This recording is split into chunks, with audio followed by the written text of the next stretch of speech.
Hello. And welcome to today's episode of Wee. I'm playing Awesome Nuts at the moment. Shall I stop and get on with this GRTP? You can finish your game and call me back. Why would I need to call you back? I can do two things at once. Fine, finish your game. So how are you? Very good. How are you? Are you winning? No. Yet another horrible loss.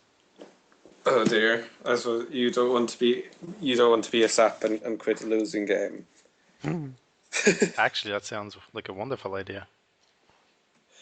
I'll leave it up to you. Eh,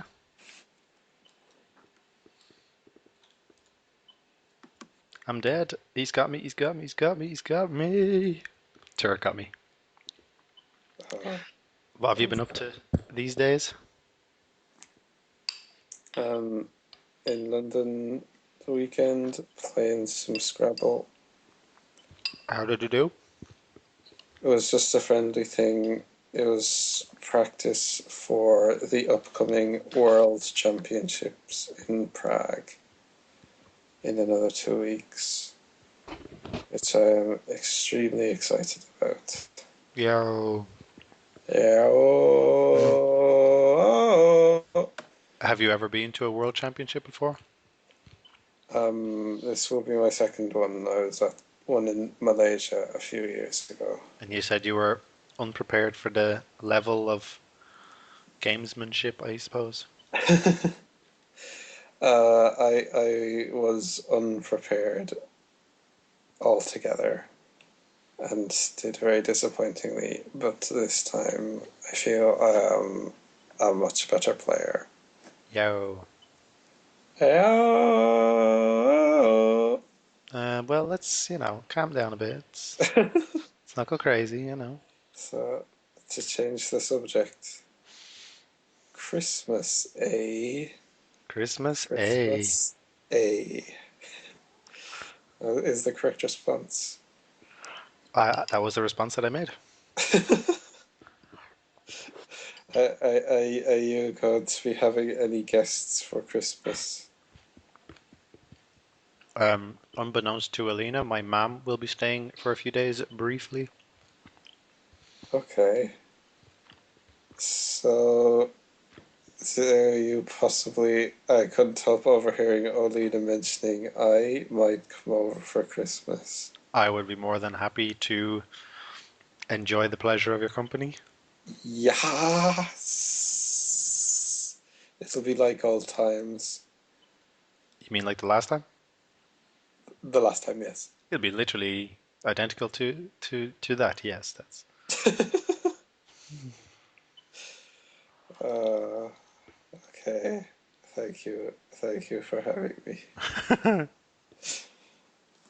Well, someone had to do it, I guess. Well, I would have been happy to to sit through Christmas Day on my own in tears, but it's fine. Yeah. Someone's popular.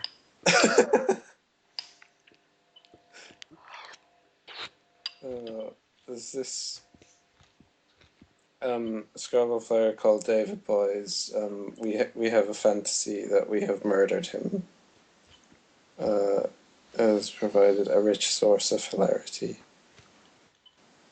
Hilarity between you and David Boys. Well, the guy I was playing with at the weekend. Hello. Yeah, do you mean to tell me you have other friends? Scrabble Buddy. This is That's like fuck buddy. oh yeah, kind of similar activities. Basically the same thing. um, yeah, that's why I hear. Um, are we Are we actually going to GERP at some point? We are. They're pounding our base, and that's a euphemism. I thought it was a literalism. Is that a word? Word monkey? Yeah, surely it is. Okay. Surely. A bold statement.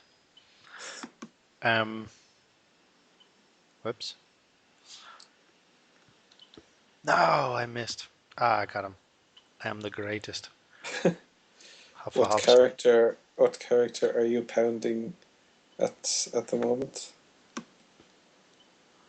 Uh, I am Leon, and I pounded Na into the ground.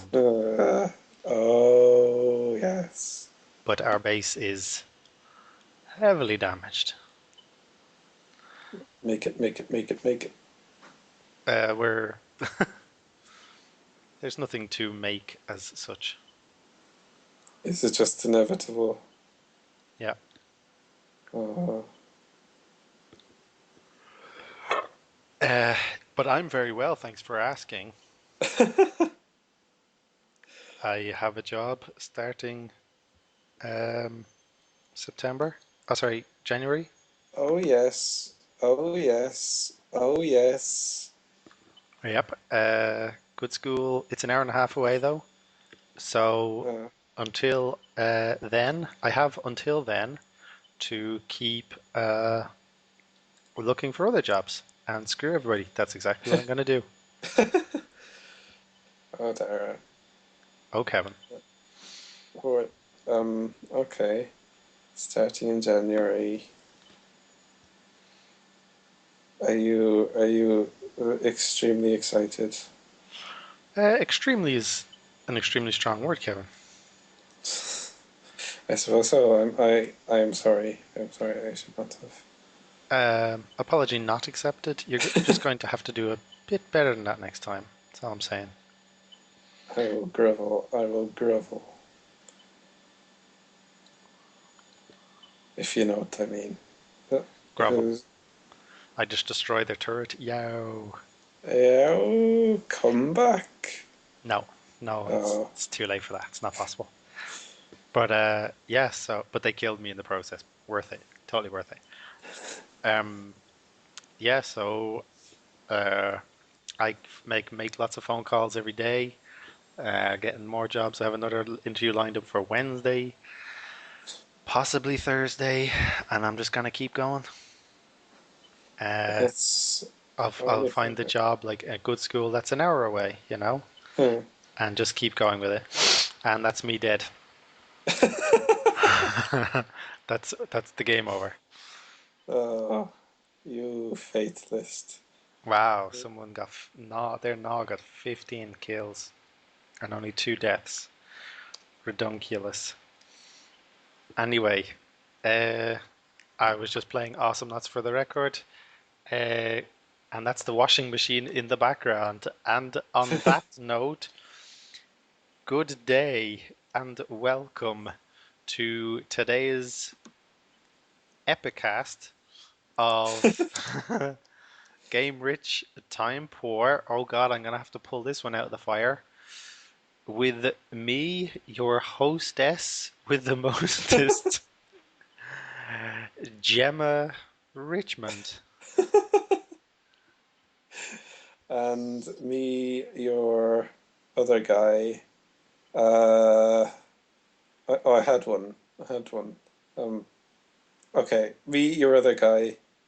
Temporary leave of absence. Today we will be discussing Bioshock Infinite. Um, yeah, I'd say so. For those you don't know, Bioshock was an extremely successful game. Then you had Bioshock 2, then you had Bioshock Infinite. Very high expectations. Met those expectations at the time of its release and has had somewhat of a revised uh, second look by people who have said actually the gameplay doesn't hold up to the story, and well, anyway, it, it's been revised down, I would say, by users, but critics still hail it. Time poor, sorry, temporary leave of absence. You can call me time for it's fine. Uh, the only thing that was absent in that joke was your brain. Um, Okay, you sh- shut up. your general thoughts on Bioshock Infinite, or should we go through its grueling step by step? Of course. Okay. Firstly, I have to say this is my foray into the franchise of Bioshock. Mine also. I've never played. Oh no, I So, did play Bioshock 1, but I stopped playing it because I was too scared. Uh, okay. and now, so this was, I would say I pretty much remembered nothing of it. It was a few years ago. Okay. I have to say, for the first hour or so of Bioshock Infinite, I have to say, I was absolutely giddy. I just loved the world so much. It's like, this is absolutely amazing. So much life, and just when it got to the bit with the Beach Boys, the floating barbershop Beach Boys, it's like I actually kind of did a laugh. Mm. It's like, this is such an amazing world, and then it actually got to the bit with combat. Well, just before you get there, I would say, yeah, the Beach Boys rendition. I absolutely loved it. I listened to it on YouTube. I loved their rendition of it, Yeah, and that was like yeah, that was it for me. But go on. Then combat began. okay, that sounds harsh. I did like the combat. The gameplay was fine. I found it just it's not why I bought the tickets. Uh huh. Uh, some interesting stuff. I like the. Sorry, I don't have notes, so I'm being kind of rambly. I don't know if that's all right. No Uh, difference there then. I like the skyhook stuff. I like the different powers. So it's the different weapons were kind of standard stuff. You got your pistol, you got your shotgun, you got your uh, machine gun. You got your stuff. You got your stuff. Uh, Very informative. the powers, they kind of mixed it up with the powers, the vigors, if you will, I will. since that's the official name of And the powers. I am led to understand that in Bioshock 1 they were referred to as plasmids. Yes, Yeah. and uh, Shall I jump in before we go forward? okay, Maybe I should also say that they also made a popular game, a critically acclaimed game called System Shock 2, which was, I suppose, the precursor to Bioshock 1. Okay, so yes, I went into the game and there was lots of buzz on the internet. Okay, now I didn't go in on day one. I uh, waited for it to be like 66% off. I didn't wait for 75%, 66%. I was like, that's enough. Went for that. Um, and by this time, the backlash had begun against Bioshock Infinite. People were saying, um, like, my reading between the lines was not as good as Bioshock 1. That was my reading between the okay, lines, and there was lots of stuff people were saying, "Oh, this part is dumb. That story point is dumb. Whatever." And then when I started playing the game, um, first of all, you're brought up into a floating city in the sky, yeah. so it's Alice in Wonderland, you know. Um, you and I was thinking it's so stupid that people are saying this is stupid, that's stupid, because you're in a floating city in the sky. All bets are off. Like I'm just along for the ride. you know, in the case of the skyhook, quite literally. Um, and uh, yeah, so I didn't I didn't really agree with them. Like you know, you're eating apples off benches for health and stuff. I thought that part, like, that's kind of cool. You know, like I'm kind of scrounging stuff because I'm finding myself in this weird, like, Yeah. transported to this weird place and it's got these weird rules and everything. Um, So, though I found there was like a bit too much. Maybe it's more important at the higher difficulties, but I found there was just too much health stuff, like too much stuff to pick up. Like you'd have your battle, and you spend like 5 minutes like scrounging every single trash can or handbag or yeah, like chocolate box. uh, yeah. Well, I mean, you know, uh, your difficulty, you could up the difficulty on it, I mm. suppose. I found one funny comment just on that subject. Yeah. Someone on the internet was, I think they'd done a comic strip or something. And it was like some of the weirdness in Bioshock Infinite. They were searching for health, and then they found this like box of chocolates, open box of chocolates. You find like can of beans plus health. Hmm. That may have been me because that was the big problem I had, and I did, I actually did post that on Reddit, but I didn't make a comic out of it. Um, I think at first I didn't have a problem with that stuff, but the problem was, like, the game became a victim of its own immersion. Like, I thought I was Alice in Wonderland, you know, and all bets are off. Who cares? This person says something, but it's a bit weird. You know, it's fine. You know, all bets are off. But the problem was then they really characterized people. Then they showed, no, no, this is a very real place. This is the system. This is how it works. They filled in a lot of blanks. They gave a lot of details. There's voxophones, you know, there's transcripts, there's, or whatever, you know, there's lots of information, and it's making it like this isn't fairyland. These people are very real, and they were in the US, but they, you know, kind of like an alternate history, took off, made their own kind of sovereign state or sovereign nation.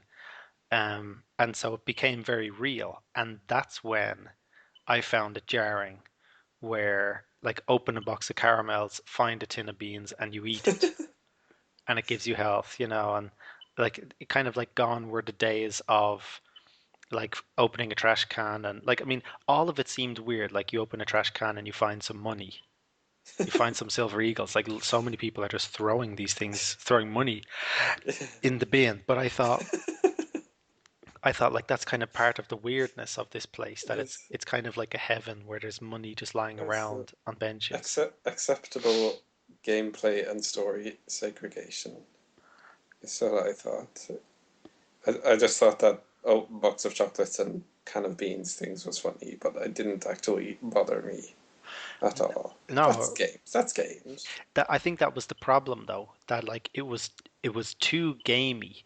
I think in general, because they have, like, okay, I'll skip a bit ahead, but the time, okay, spoilers for spoiling everything. Uh, what's her name? Elizabeth's mother, the ghost of Elizabeth's mother. Oh yeah. You're laughing already. Uh, I just thought because you when you said what's her name, I thought you were referring to Elizabeth. I thought you would remember that name. But Lady Comstock Ah, yeah, was the ghost of Lady Comstock. Uh, so she comes out and she's like, I won't let you through the gate. And then Elizabeth is like, I'll try to convince her. That doesn't work. So then Booker is like, I'll try to convince her. At which point you shoot her in the face with a rocket, repeatedly, like 21 times until the health bar goes down. And then she's like, okay, I'll open the gate now. And for me, it was like, uh, the story, you know, was quite good, and I liked the story. And then the gameplay was like such a throwback, you know, like, they're trying to move like the games forward, and, you know, it's just like playing Doom again. Like, keep strafing, rockets to the face until she's until the health bar goes down, and then that boss is killed, and you move on. And it was like, and after that, then you get like a heart wrenching thing from Elizabeth talking about her mother and everything. And it's just, yeah, it was like that, like Elizabeth kills someone for the first time, and she's like, oh my God, and she's freaking out. But it's like, well, you were an accessory to murder, like 200 times before this, if not more. And then as Well, soon, she did freak out the first time she was an accessory to murder. yeah, and she got over it immediately, because the gameplay started up again. Anyway, shall we go through it? But that did provide an excellent line. Booker going like, Elizabeth, why is your mother a ghost? I, just I suppose it made sense in context, but You will hear no just laugh from me. uh, even a snicker. Come on, give me a snicker. There shall be no snicker. Oh, I'm I not the th- snickerer. I thought they were trying to move games forward. They're trying to move one particular element of games forward. They I think weren't. They as long as weren't. the shooting was competent. There was a high It level of pretension, I thought, and you know the motifs and stuff, lighthouses, and then to go from that to like only two of the guns were any good, and so those are the two I used over and over. I just used like two, if not one, vigor over and over. Punching bag enemies. Like, why does he take 7 bullets before going down? Like, at least in Mass Effect, they've got kinetic barriers, and so you have to knock down the barrier and then you shoot him. And he's got like armor or something, so he can take like 3 shots or something thereafter. But I mean, Bioshock Infinite, like again, it's just shoot them until the red bar goes down, and that's it. And and like, why am I killing all these people? Like, I understand that they're religious zealots, I suppose, and they're kind of, like suicide bombers. They'll just do anything, but come on, they're not people. It's like how many? I just keep killing them. But anyway, we'll start.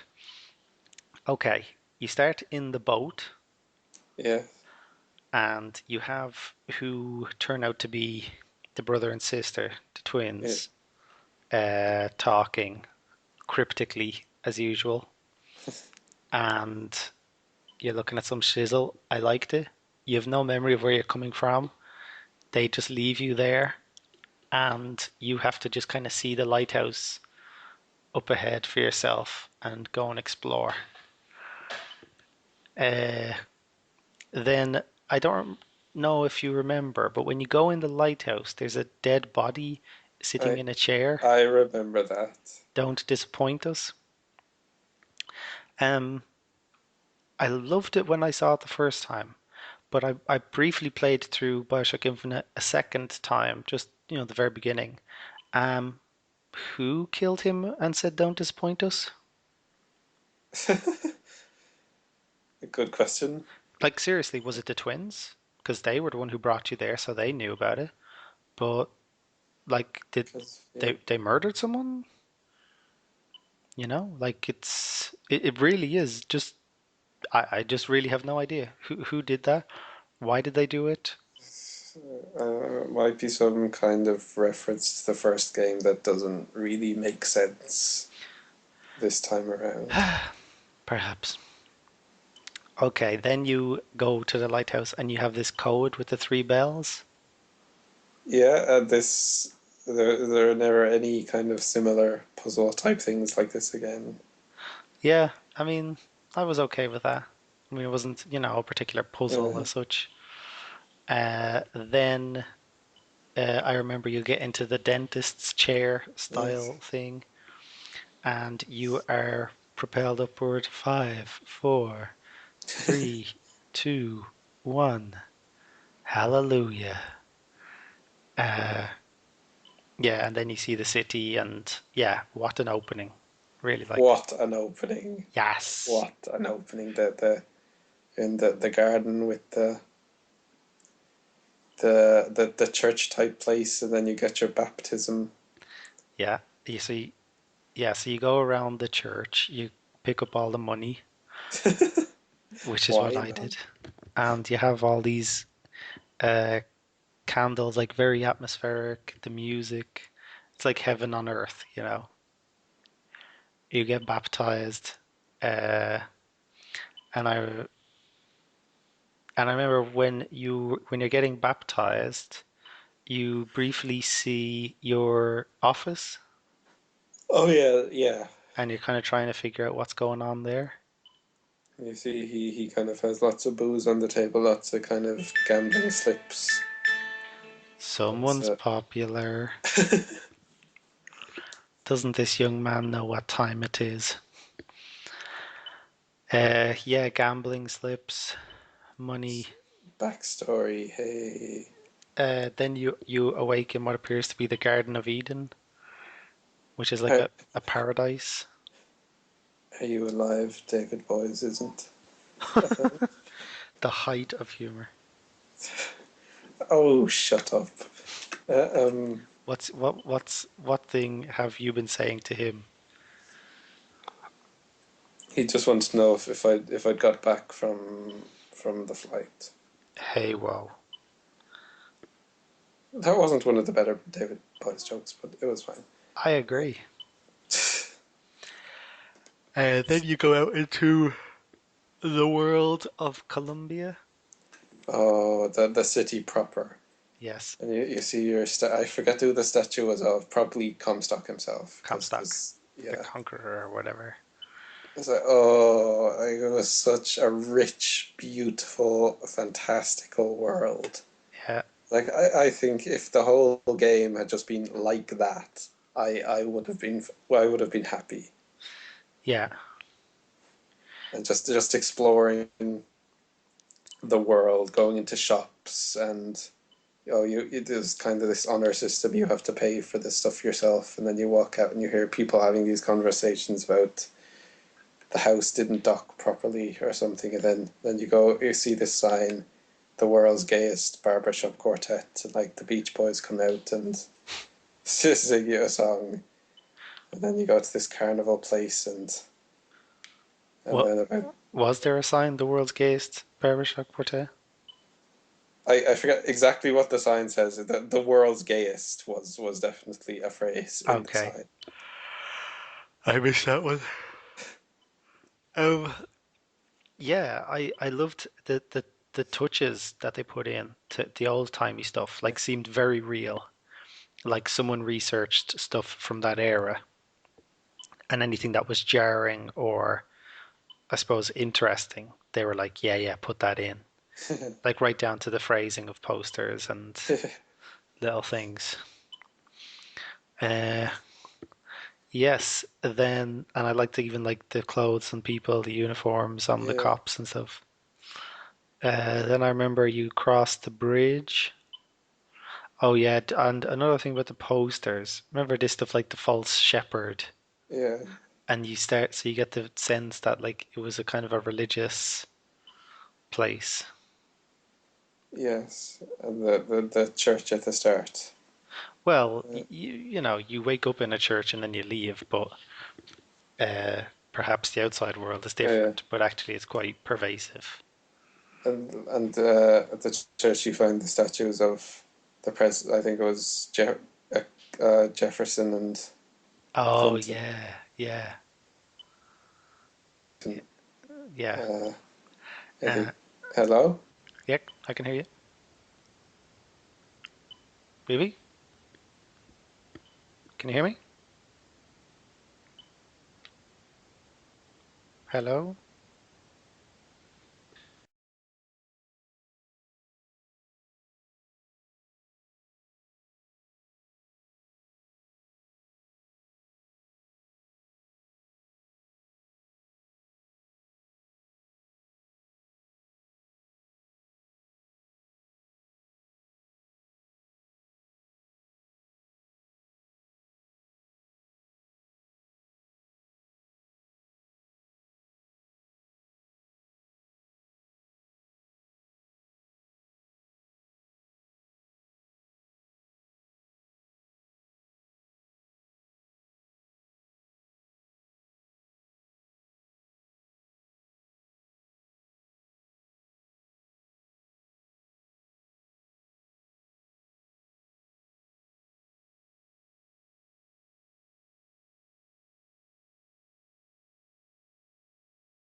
We, so anyway, Where were we before? Neil making a call to to the memory company and Uh, found this shocking new information that they were neglectfully deprived of before. That no, I think before then they had to initiate it, and to do that you did oh, that mini game oh, okay, that I just randomly I didn't think I could do it. Like I tried to go working backwards, and I just randomly did some oh yeah, shizzle. the mini game, yeah. That's when you're like the floating spermatoza heads. Yes, please tell me that was off the cuff at least.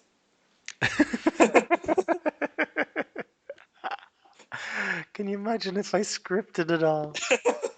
It's like semen heads? No. I'm hitting the thesaurus pretty hard, looking up medical dictionaries and stuff. It's like is this what you're like in real life? I mean, like when I'm at your house and I'm talking to you, it's like you just Yeah, exactly. run off every minute or so to like check your script. Yeah, I write What's notes that on my look? hand, those things that seem so witty. No, Yeah, no. they've been Very, meticulously scripted. I gently ease the conversation towards topics I'm well prepared for. Yeah, so then you do the shizzle. Then you have the Okay. conversation with him and River at the lighthouse or at And the then cliff, and it's exactly the same as before. And what point is the hilarious scene of them just going to like random points in his life's memories and shouting like be an astronaut. My favorite one is at the horses. I was like free horse rides in space. The line was something like that. uh, yeah, and now then you have Eve saying like there was a second desire, perhaps. Then you have the phone call where he is obsessed with his coffee. Then you speak to what's her name, the chick who lives there with him and her two Lily, kids, Lily. Lily, yes. Okay, And then you and you find out about her, how her she's a war widow, and she took that job there at that house. So some of her background. and you wake up the kids and they say don't do that, you do this. Hmm. Love those kids. Love those kids. Then you are told about the blockers and how Yeah. they gave you the techno babble to get around them. Technobabble indeed. And you kind of tried to think of how to do it. And um, she suggests that smell is the best way. And so you go through, Oh, yeah, they remember that there was smell of roadkill yeah, in the forbidden memory. exactly, in the So forbidden like memory. And that's the next memory you get. it's like that very opening moment of running over the rabbit. Suddenly, you thought that was just like a little throwaway, little introduction thing. I thought, no, no. It was awful, wasn't it? The slow motion, and then it just kind of like replays it in really slow motion, and there's the sound effects, and oh God, uh, and how she thinks like it's just fine, like at first, and on the realization. Ah, God. oh, wait, how was it? How was it revealed? Because um, first you're controlling. So I remember she was saying she had a theory, but she wanted to be wrong.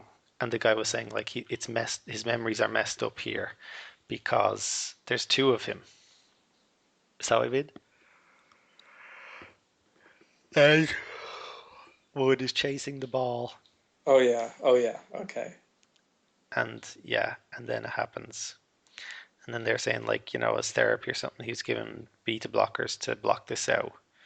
But the mother didn't have it, but she just went a bit cuckoo. Oh yeah. And started calling him by his dead brother's name. Boonchik, he's in there. That's their new home, I'm telling you. Sorry. Then you go back to the bunk beds again, Yes. and they talk about his book and the train set and everything. Oh yeah. And And and he's going to um I was too traumatized at this point to remember much. you would give the book to all the kids for free, and all the adults would have to buy it. I forget what the book was about, though. Was it like based on Animorphs or something? I think I think it was about him writing a novel about someone going to the moon. Ah, okay. Oh, your pictures have appeared. Oh, have it? All right.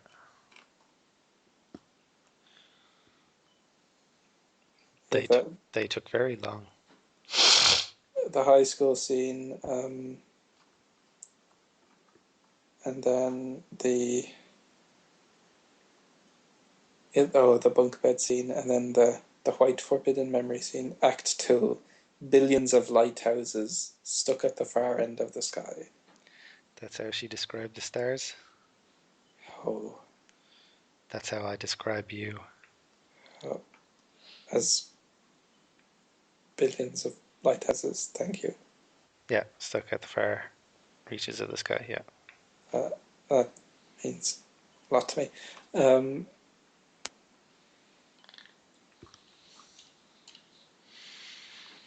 Then Carnival next.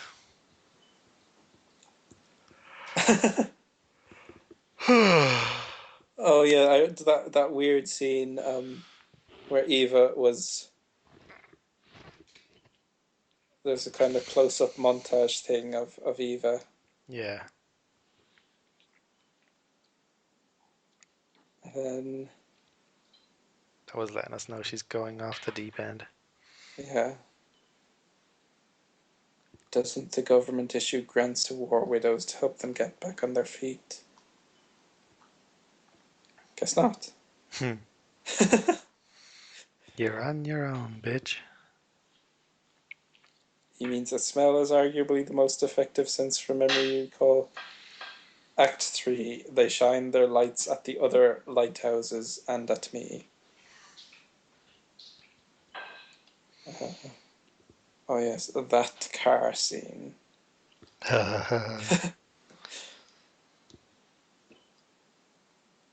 What's next? Joey saying, dude, you should totally give this series a try. And that is how he got into Animorphs. Ah, okay. I'll write the coolest novel on the block, and every kid will get my book for free. And it was about going to the moon? I think so. Okay.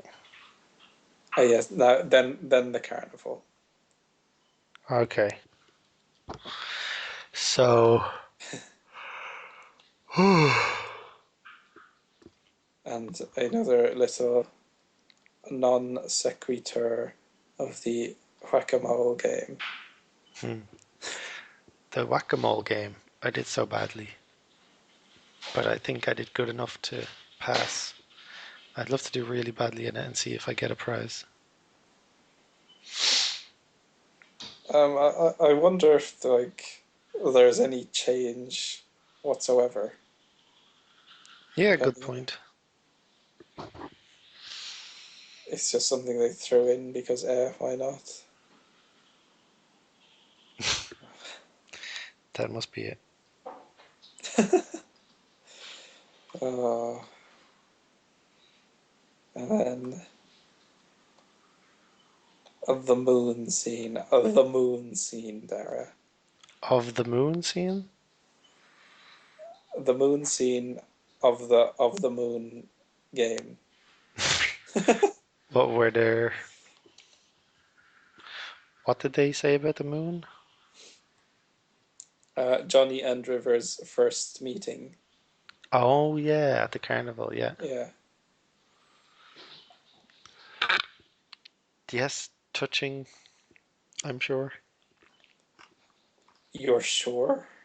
I vaguely recall, I mean, I don't even really remember what they said. I think she was saying she wants to do something, or I don't know. That if you look at the stars in a particular way, it looks like a rabbit. Oh, that's right, yeah. Oh, it was all there, Kevin. To romance. Their romance. And then the graphics suddenly change from like a 16-bit RPG into this lovely little cartoony thing. Yeah. Uh, Loved it. The little child romance. Oh. You are a sentimental bunch. Okay. Yeah, my pictures are working. I Sure. love that guy doing the Let's Play. He has like the biggest grin on his face. Oh, that's it.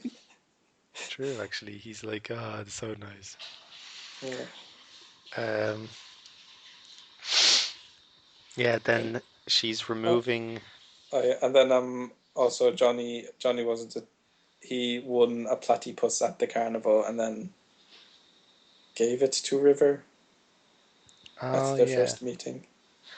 Oh, yeah, and it was. Then they were saying that he would give him his train set because she preferred Yeah, Joey, and that uh, if his theory was right, that she would then give it back or something. She would buy another one. oh yeah. Okay. And then they agreed to meet at the carnival again next year. And then River asks, but what if something happens and one of us doesn't show up? Mm. And Johnny says, then we will regroup at the moon, silly. And Ah, yes. there, there's your there's your payoff right There's there. there's all my tears right there. Yeah, Uh, if we get separated, we'll if one of us doesn't return. Ah, and that is why, Tara. that is why, Kevin. That is why. Next scene, she's removing River just to do her job. Yeah, I this was one part of the game I really didn't like actually. Go That on. her reasoning. Oh well, he can just meet another River, but oh, he only has one brother, so Hmm. so let's save him. Like why? I mean, why is his brother? His brother is like irreplaceable, but then River is like, she's just like another. I mean, I know she had her plan that like they probably would meet anyway. Yeah, another. Don't think that one slipped by me. Um, yeah, I see what you're saying. I thought it was really just uh, an excuse to. I don't even know anymore. I'm very tired. Okay, yeah. So she has Okay. to get rid of River for the whole moon thing. Now, like I thought it was more like they can't fail. You know, he'll die soon, and they have a job to do. And if River is the one that's stopping it from happening, then she has to be removed. And also, yeah, well, also that his brother is saved.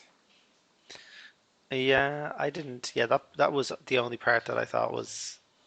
Yeah, I mean, I like that she's saving the brother, but Uh, she's just declaring the brother to be like more important than River. I didn't like that. I think it was okay, but they just kind of went about the phrasing of it wrong and the characterization of it wrong. Like Maybe. Eve's motivations for doing it could have been better explained or something. Yeah, and then you have your sorry. Like if she'd at least said straight off the bat that like they will probably meet up again anyway in the future. That is my plan.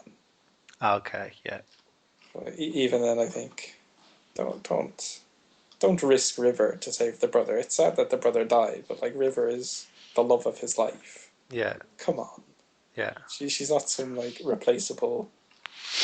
yeah, He'll find someone else. yeah. Yeah, exactly. Cheapens River. Yeah,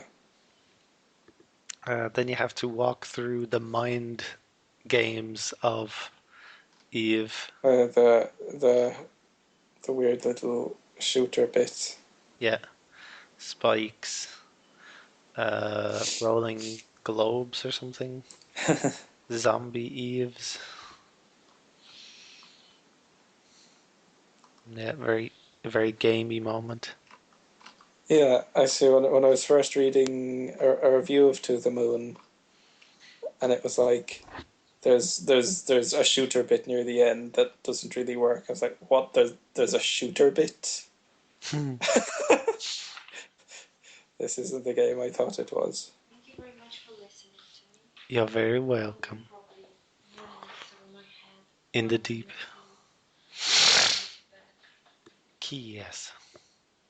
What insanities are you Is doing? this Kevin? No, Can he see you? no, Oh, it's not. it's a Looks like picture. him. Alina So thinks good. that guy is you, the Let's Player. I'm not wearing my glasses, sorry. I suppose he looks nearly as handsome as me. Listen, Gravel looks like a wolf. Ah, What? nothing. Love you. Mm, What did he say? nothing. I could sense something that he's saying and you just don't want to tell me. He said that this guy is nearly as handsome as himself. That's so true, Kevin. So agree. Thank you, Elena. Hi. Me too. Okay. Do you want to? We're nearly at the end, so Yeah. okay. Let's just keep going. Yeah, this was when he's going through the school. And the memories. And how his life was changed. The memories were all like put in different places and stuff. Like he goes into a room and he's playing with a football, but he's old or something, and there's a thing there. It's raining indoors. I particularly Uh, liked. That was a great moment. I thought. I thought it was, mind, yeah, mind screw, and everything worked out all right in the end. and then yeah, you have that moment when uh, he goes to like he's gonna ask her out, but she's not there. Oh, okay. Yeah. By the way, what did you think of his whole reason for asking her out in the first place? That he kind of just wanted to be different. He didn't want to be just some normal person. I didn't give it much thought. Your thoughts? I thought it was interesting. Like he's been giving this boring name John, and it's like he was always his mother's second favorite. Because like he Uh-huh. was like a less loved Uh-huh. version of his brother. So like he just wanted to be like different from his brother. And then River had kind of the opposite situation of she was so different and she just wanted to be like the same as everyone else. I Uh-huh. thought that was I interesting. actually had an idea, and I don't know if you would approve or disapprove, but you'll greatly approve. Uh, I had the idea that I would go through each memory, like each act, whatever, and write like 5 or 6 questions. and someone would have to answer them, and it would be part of like a video game appreciation shizzle, and it could be taught in schools. Of course I approve. Anything that involves teaching in schools, Yeah. because it's not really dumb, you know, Hmm. what is the significance of the rabbit, or you know, like just little things like it's a way of reminding them, like who loved pickled olives or whatever, you know. It's just a way to kind of bring a fact into the forefront of their head, and you could bring out those things like, um, why do you think you wanted to be different? Why do you think she wanted to be the same? You know, and Yeah. and it kind of brings out that they were kind of, they both wanted to be other people. They were just kind of two sides of the same coin. Yeah. One was like a norm who wanted to be different, and one was a different who wanted to be a norm. Um, Yeah. that's more relevant than like some 18th century literature nobody. At the same time, though, it hasn't withstood the test of time as well. I suppose not.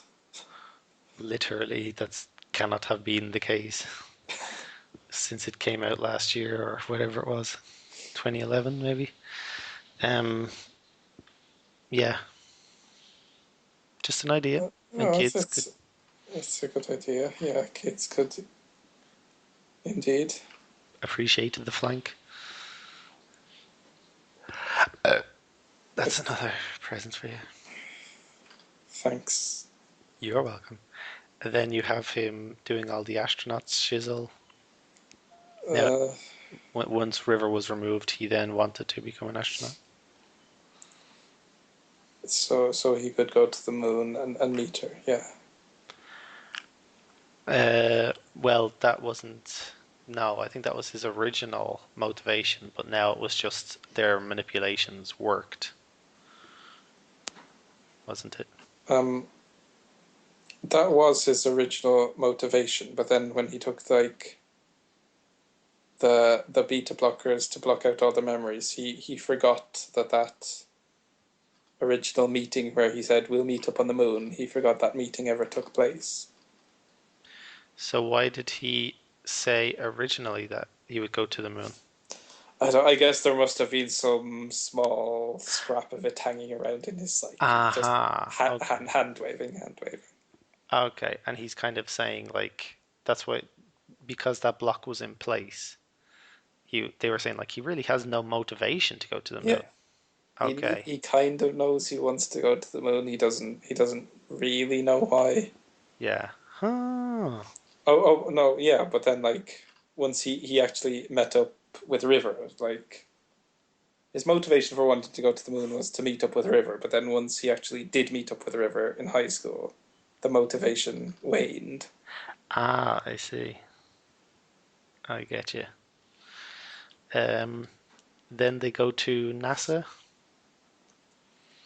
They go to NASA. and I liked Yes. how it was Eve's construct of NASA with the small elevators and stuff. I really liked how they made that centrifuge machine thing. When I saw, like when I saw first when they made it, I was like, they made it as though a character could actually go into it, one of the game characters. And I thought like that was a nice touch how they made it for real.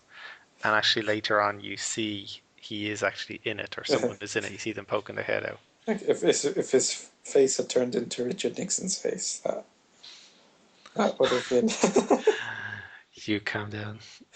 If I uh, can't stand it, I can't stand no more. scientifically accurate. Uh, Uh, so and then River also obviously had the motivation to go to the moon. yes, in his own head. And then we have the bridge scene. the bridge, and one final chat with all the characters and supporting cast. Oh yeah. Oh. Uh, And then Neil tries to hold Eva's hand, and she brushes him off. Ho, ho.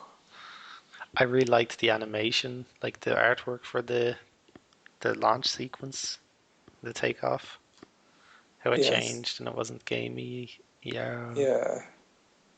So the game is full of those yeah, little flourishes. yeah. I was going to Uh, say touches. Oh, I have been shamed. Uh, and then yeah, you find out afterwards that Lily inherited Johnny's house, yes. and everyone lived happily ever after. And there's also like the hint of a sequel when they go off to do the next Uh, job. and then I didn't notice it at the time, but like I was reading about afterwards, like that little bit at the end where Neil took like painkillers and the screen flashed red, and people say that that means he's dying. Uh, Oh yeah, I didn't understand that. Like, are they still inside the old man's head or something? But they were saying so that means that Neil is dying, is it? And so maybe in the next one you'll be in Neil's head, granting that his wish. that's a possibility. That's Because uh they called it an interquel instead of a sequel, which like a very short installment. You're googling it, aren't you? is that out now? Uh, this game is set to be released late 2013. A Bird Story. Oh, Maybe it's not out yet. Yeah, surely they'd give a date if it had already been released. I know what the next GURPS will be. Uh, GERSP is amazing.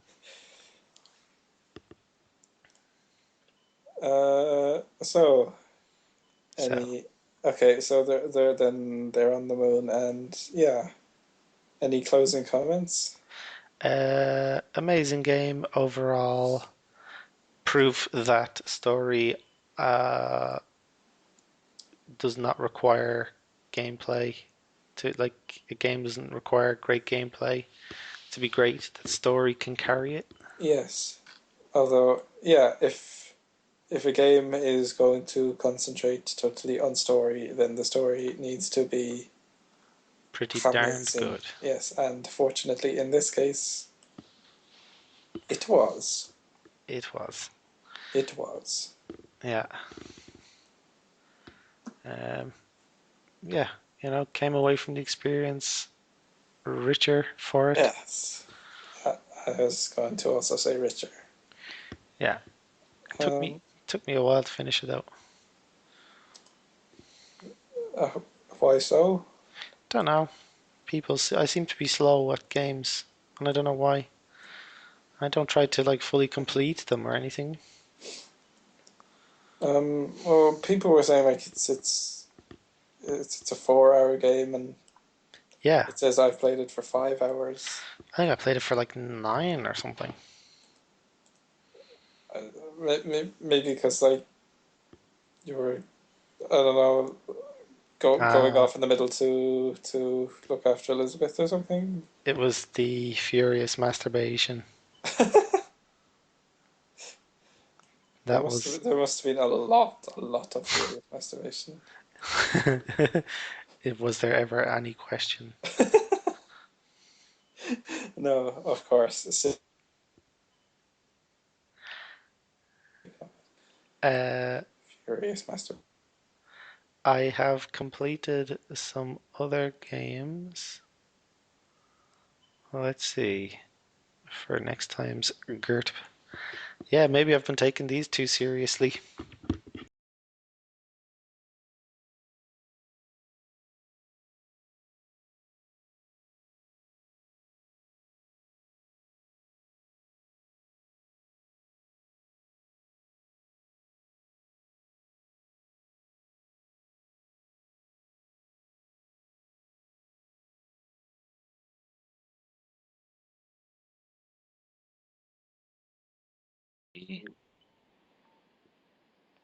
So yes, Oh, there you are, Peter. Yeah, like the quote. I don't know what happened. Yes, maybe I should mention that I absolutely loved the carnival games, which acted Yeah. as tutorials. Yes, I also loved those. Oh, Um, I love when a game integrates its tutorial into it. Like the more you can integrate into the game, the better. Even to the point where when you take the vigor for the first time and you get that kind of slideshow, or I don't know what you'd call it, silent movie or something that kind of pops up from nowhere. yeah. And when it happens, Booker goes, "What the hell?" And then it does. And afterwards, he was like, "What the hell was that?" You know, it's like it's actually in the game. It's not outside it. Yeah.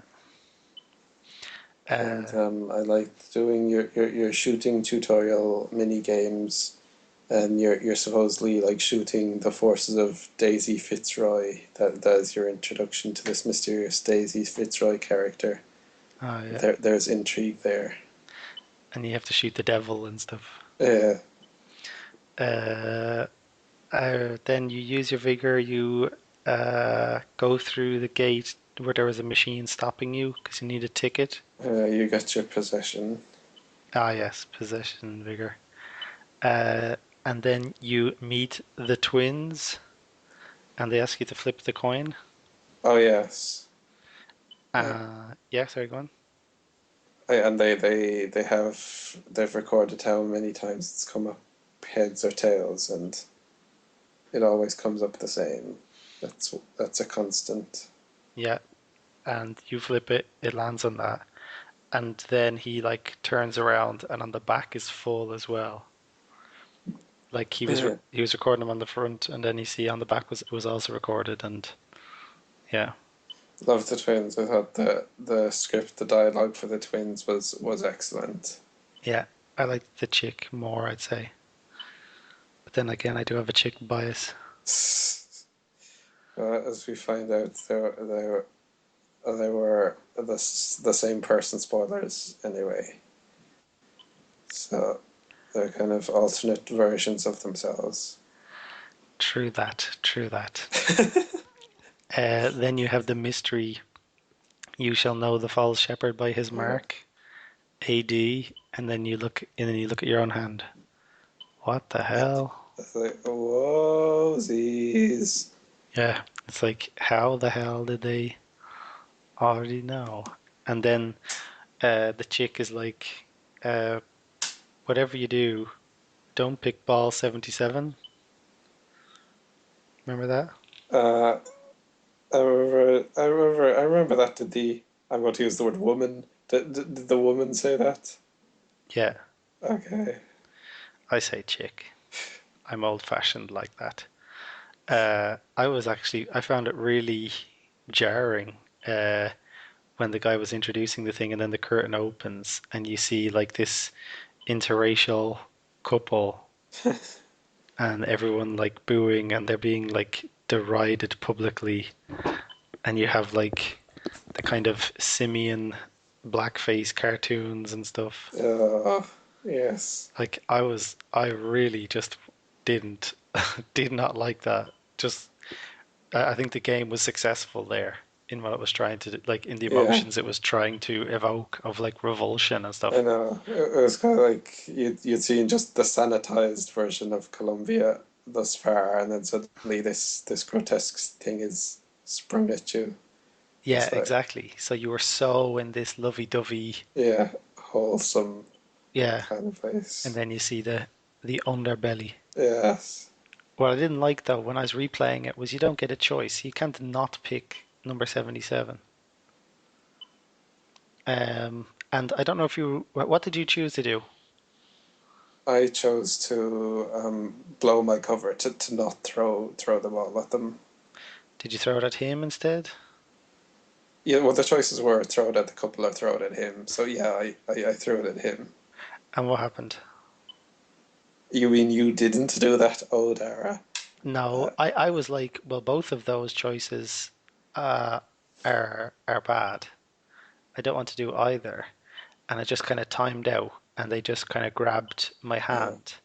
What I've learned since then on the internet is that that's considered a constant where no matter what you choose, they always grab your hand before you throw the ball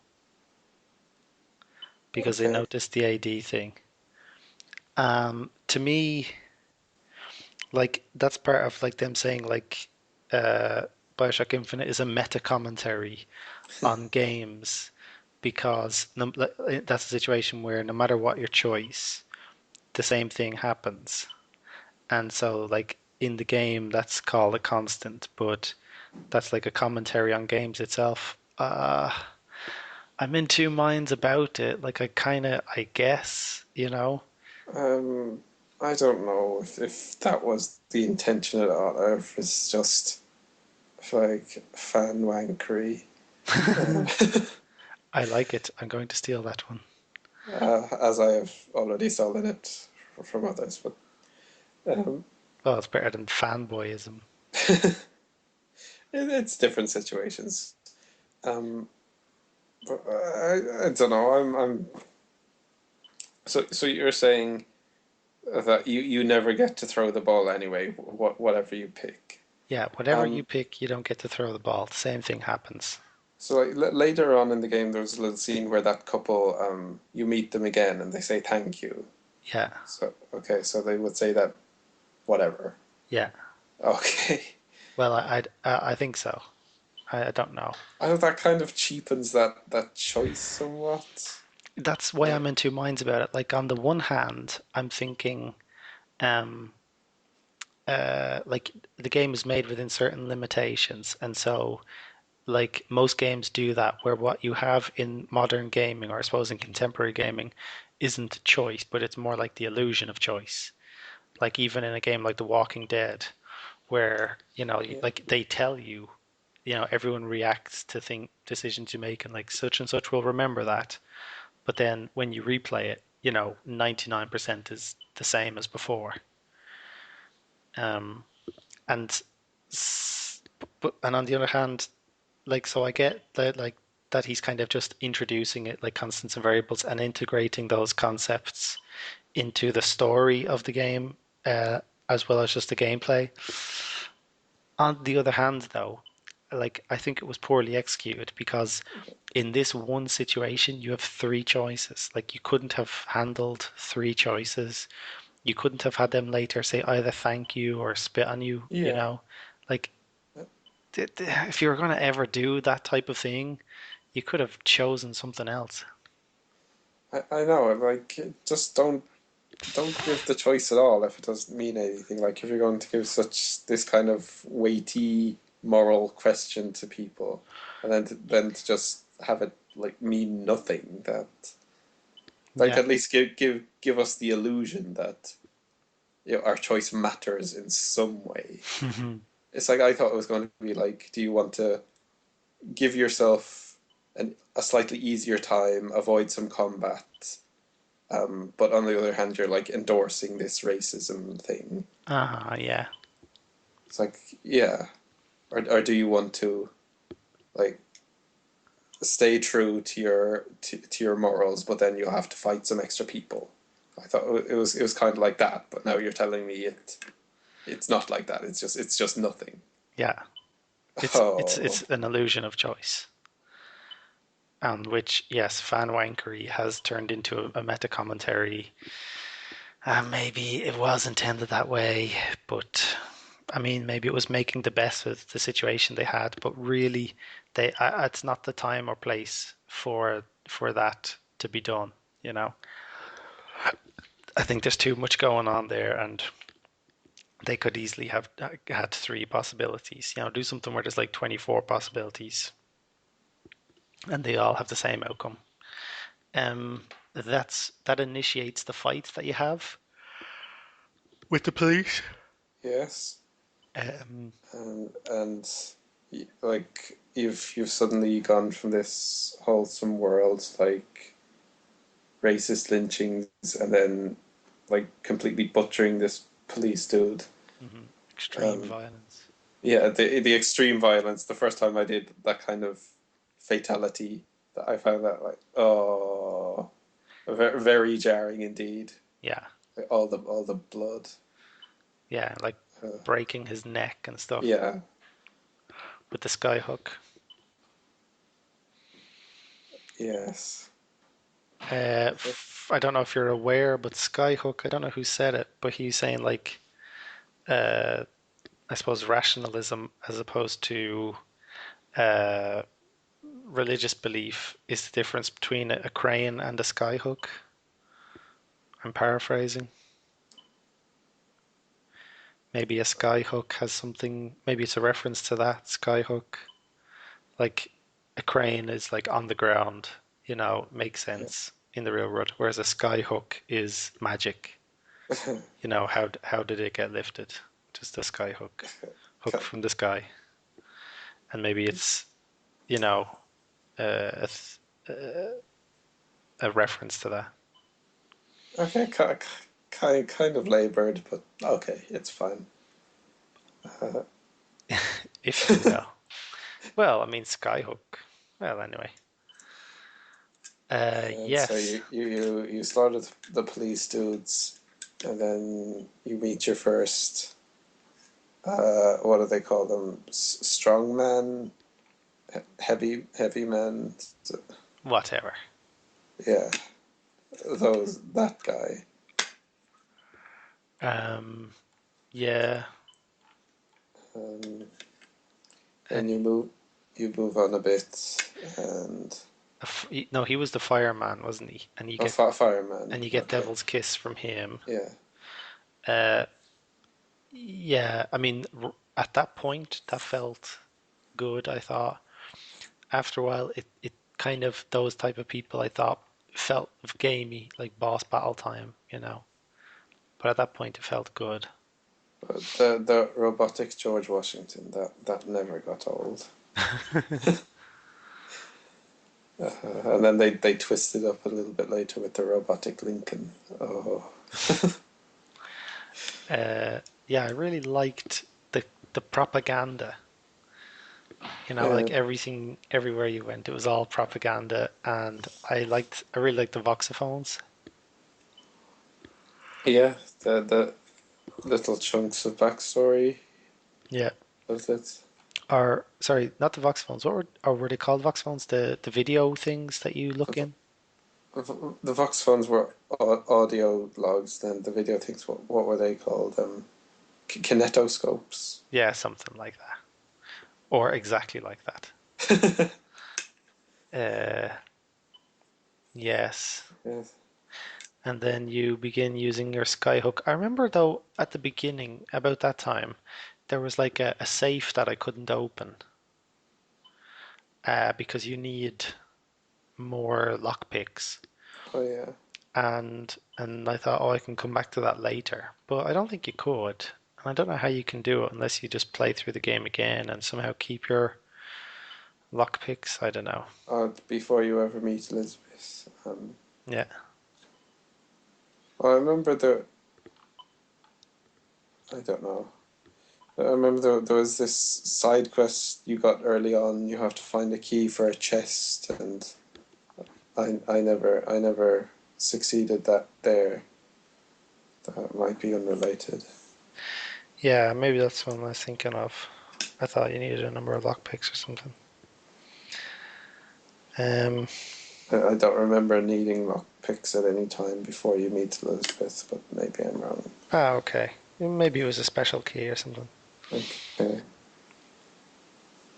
Uh, so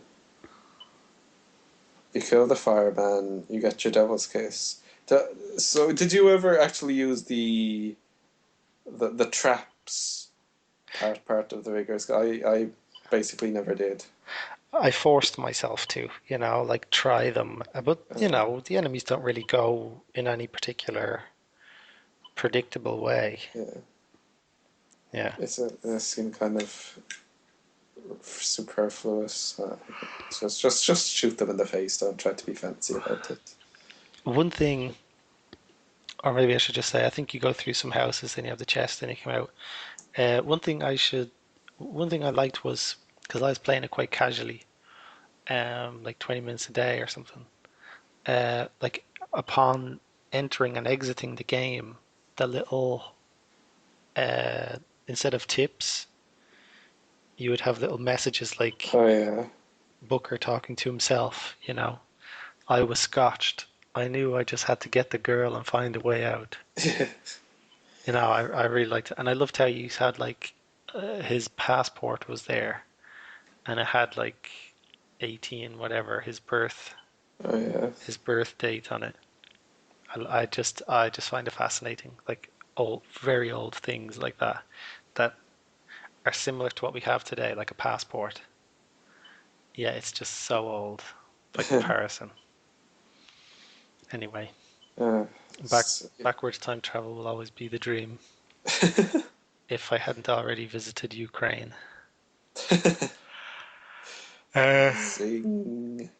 yeah, take that, Eastern Europeans, whom I love, unless you're a listener, in which case I hate you. I remember then you go to I suppose, quasi Ku Klux Klan meeting. Oh yes, with the statue of John Wilkes Booth. Yeah, That made me giggle a little bit. it was brilliant. I thought it's Yeah. like this alternate history, and yeah. Yes. One thing I really disliked was the gear. Yeah. You can choose, like, you can upgrade to this or you can do that, and it's like, I don't know, like it didn't seem to make any difference. Like by like not even by the end, but like by the early middle, I was just choosing to equip gear based purely on how fun it seemed. So Like the, this thing can make you jump twice as fast off the skyhook or go twice as fast on the rail or whatever. I was the like, yeah, cool. Because it just made no difference. And I think, like, I was playing it on the normal difficulty, and like what you were saying, I thought, like, I just cannot die. yeah, or if you die, it's like there's no consequences. You just carry on basically exactly where you left off. Yeah. Uh, I remember the first time I died, he was like, "What the hell? Where the hell am I?" or something, and he's back in his office. And then you open it, and you're back outside. See, that's the problem, because if it was just gamey, um, I wouldn't mind. But the problem is that the story is good enough, and everything else is the quality of everything else raises the bar for the gameplay, and the fact that, like, they try to make it realistic, like he's back in his office and opening the door. Does that mean that none of it is actually real, that it's all happening in his mind? Like when you just jump off the edge and down through the clouds, so you just jump to your death. Yeah. And You suddenly get like a zing, wow, and you're back where you jumped off, and it's like, so what happened? Did he just imagine jumping off? That's the problem with keeping old-fashioned gameplay when you're putting everything else very modern and I, forward. I would say that kind of thing didn't bother me at all. Like he jumps off and he just reappears where he was. Like You're very forgiving. that's fine to me. What are they? How are they supposed to handle that? Fine. Uh, I still thought that the gear may not as well have been there. Okay, yeah, the gear seemed to be just complication for the sake of complication. And I hear that it goes down each game. Like System Shock 2 had loads of gear that you can't, you know, brush your teeth without learning the brush your teeth skill or whatever. Uh, and in each game, it progressively got less and less until in this game where it was simply like customary. And even then, you think like they should just take remove gear altogether. Like the gear is randomized, I think. It's like some people might get really good gear, and some people might get like +1 vitality nonsense. Uh, Replayability. It's I, actually a rogue like. I got a really good one. Um, every time you jump off a skyhook, you like burn everyone within 400 meters That of is you. so good. I got that one early on and just kept it forever. No, that is so good. I had one where they catch on fire, but I had to change it because if they burn, they don't drop anything. And I like, Don't they? no, well, that's what Uh-huh. I found that when they burn, they don't leave anything behind. They just kind of vaporize, and you don't get anything. Well, when they vaporize, don't they?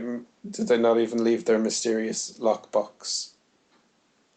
Perhaps lockbox, yeah.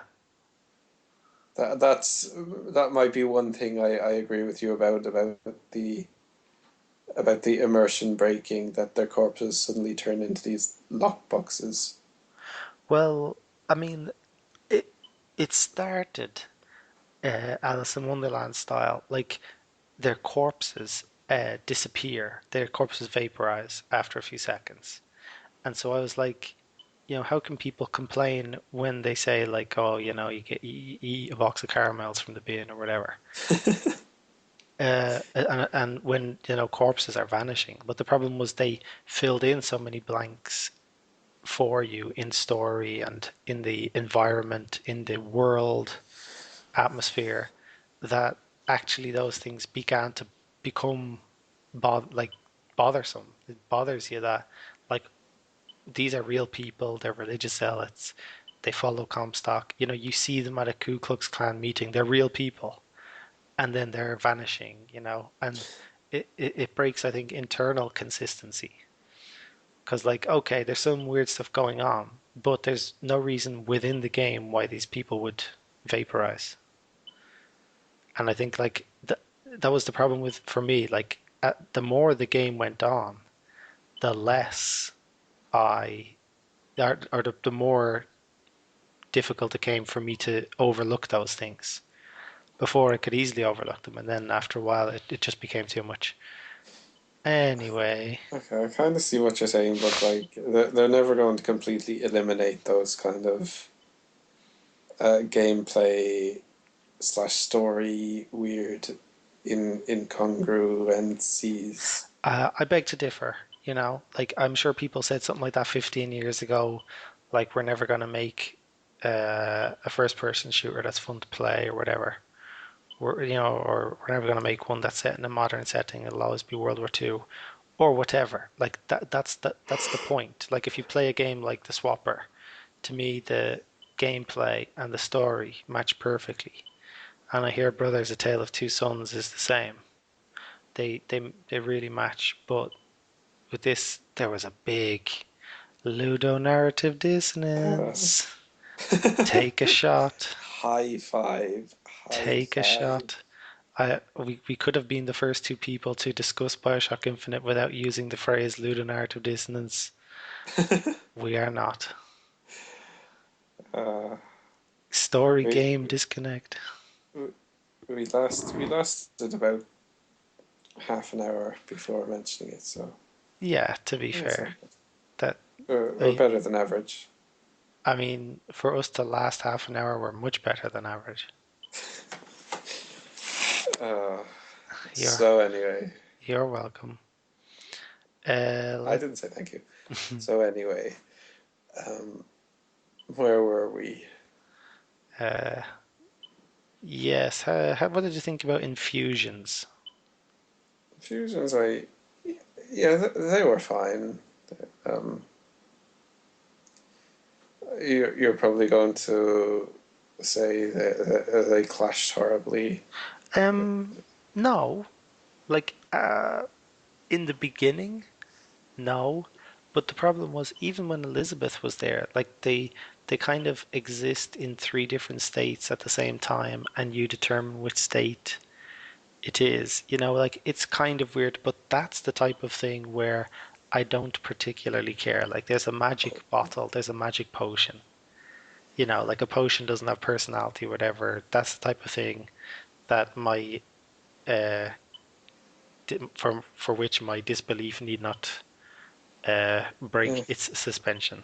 I like the scene where you get your first infusion from the twins. Uh, She serves it on a platter, was it? yeah, she serves it on a platter. Yes. Already at that bit, you can try shooting her multiple times, and she has lots of dialogue. Oh, I didn't do that. Not gonna work. Hmm. she she yeah, no, I didn't do that either. I watched it on YouTube. Oh, okay. Um, I wish when they do have those types of things, where eventually people go back around and repeat themselves. I wish that you could, you shoot them, you get the dialogue, it's funny. And then they say, I'm just going to keep repeating myself until you take the bottle. And, Actually, I think that she did say something very similar to that. and then that's the only thing she says, is it? She might like go through this cycle again. Ah, okay. That's not so bad.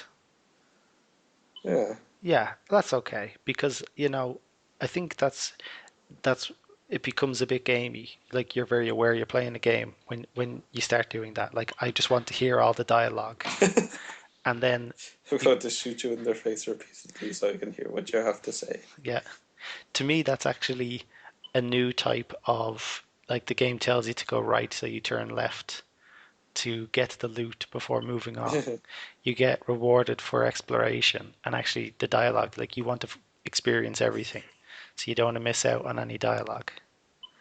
And so I think that's part of that same type of thing. And then yeah, but I like if she says something like, I'm just going to repeat myself, because when they don't have something like that, when they begin to repeat themselves, you're like, oh, okay, I've exhausted all of the dialogue.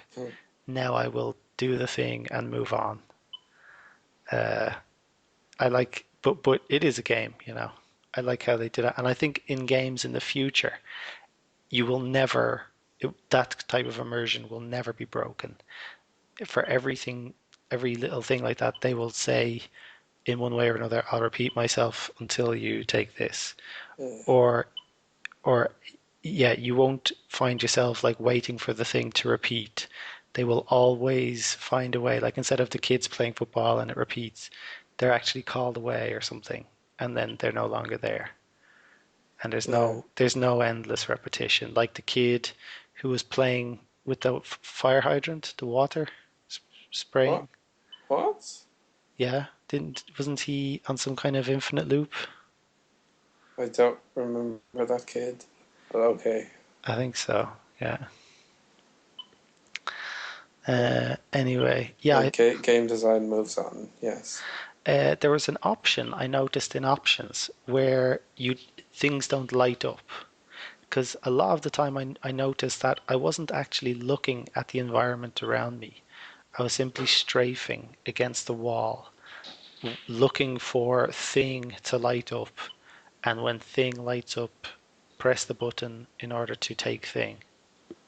So like the drawer lights up, I press it, drawer opens, and I get some loot. But I'm not really experiencing anything. I'm just doing it because it's early game and I haven't yet learned how abundant things will be. And I noticed there's an option to turn that off so things don't actually light up. What possible benefit could there be for that? I mean, when would you ever get that right? That would have to be the most amount of just walking, like strafing against the wall, or whatever. And I noticed some really weird button mapping. I had to remap the buttons. I think it was like B, N, or M or something. Like some really awkward button was a melee attack. And I think they did that because they didn't really want you using melee. They wanted you using the weapons and vigors and things. But I loved my melee attack. Um, I never used that. yeah, I loved crushing them Uh, and throwing them around. And one thing of gear I got was that it gave you like triple the distance for your melee. And one thing I really liked was if you did a melee attack against someone, I noticed in a lot of games, a lot of time you just miss, like oh you're close to getting them but you're standing too far away because it's difficult to judge distance in a game, mhm. first person. And so it just moves you forward a bit, it makes it happen for you. I liked that smoothed the gameplay for me. And I had one where it tripled that distance or something, and I was behind a desk, and people would come in, and I'd use my melee attack against them, and it would like my attack would register forward, but I wouldn't move forward because there was a desk in front of me, so they were just flying backwards. I mean, it was the Uh, most breaking thing ever. oh dear. Oh dear. Like they'd walk through the door, I changed it to middle mouse button, and they just go flying across the room. Or worse still, get their neck broken where they stood. Behind the desk. That's, that's not ideal. Cover-based shooting mechanics. Um, and you also had those. I really liked the vending machines and the things they said, Yeah, yeah. trying to get you to buy stuff. But They repeated themselves maybe a little bit too often, well, it's an automated thing, so it's built in, so I didn't mind. I suppose. Um, but I loved the thing, like for the very old-timey dialogue that they had. Hmm. Um, but what I kind of learned was it seemed quite pointless, and it was only towards the end where I realized I was only using two guns anyway, so I should just keep upgrading those two. But like the machine gun and then the big one.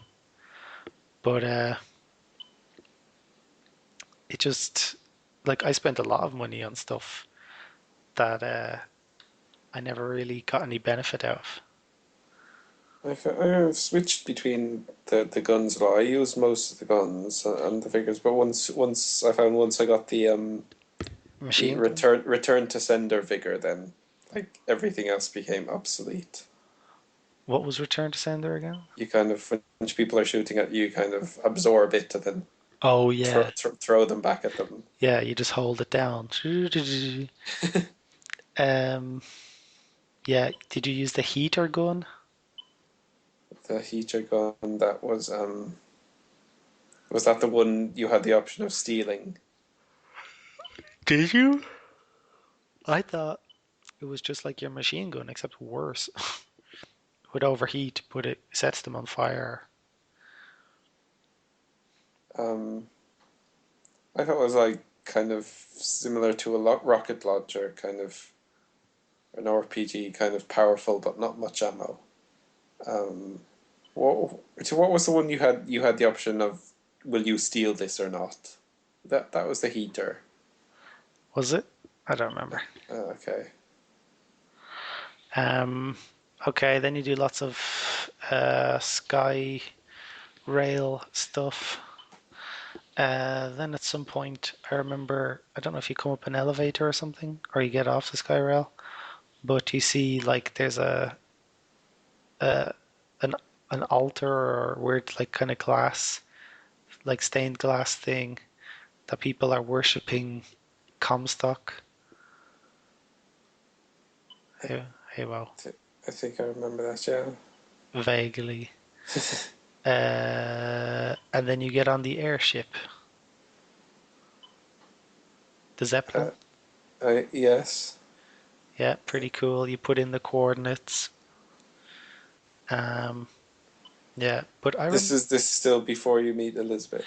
yeah, Uh, I it was after I met Elizabeth, but another time when I was on a Zeppelin, I didn't.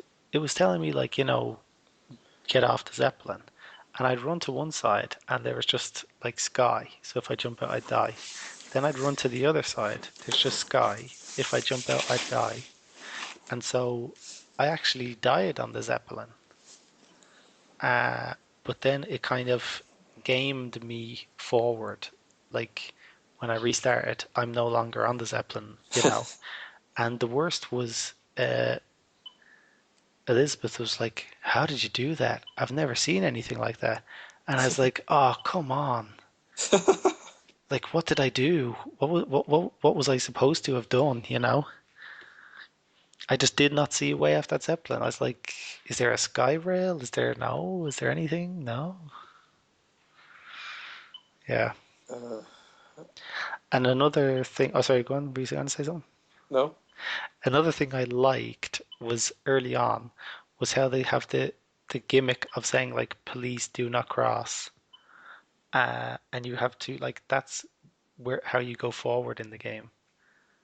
Like those things tell you like don't go here and so you're going there. So it really establishes you as like a rule breaker and a wanted man right from the start. Okay, yeah. That I stuff was fine. Hey wow. It meant something to me breaking those police lines. Uh I know you love breaking police lines. I sure do. Let's talk about the game. Hey wow. Uh, Then I went to Monument Island. Monument Island. Oh, yes. You calm down. And this is where we meet Belle. I mean Elizabeth. Elizabeth. I mean Yeah, Belle. shut up. Eliz, Elizabeth Belle.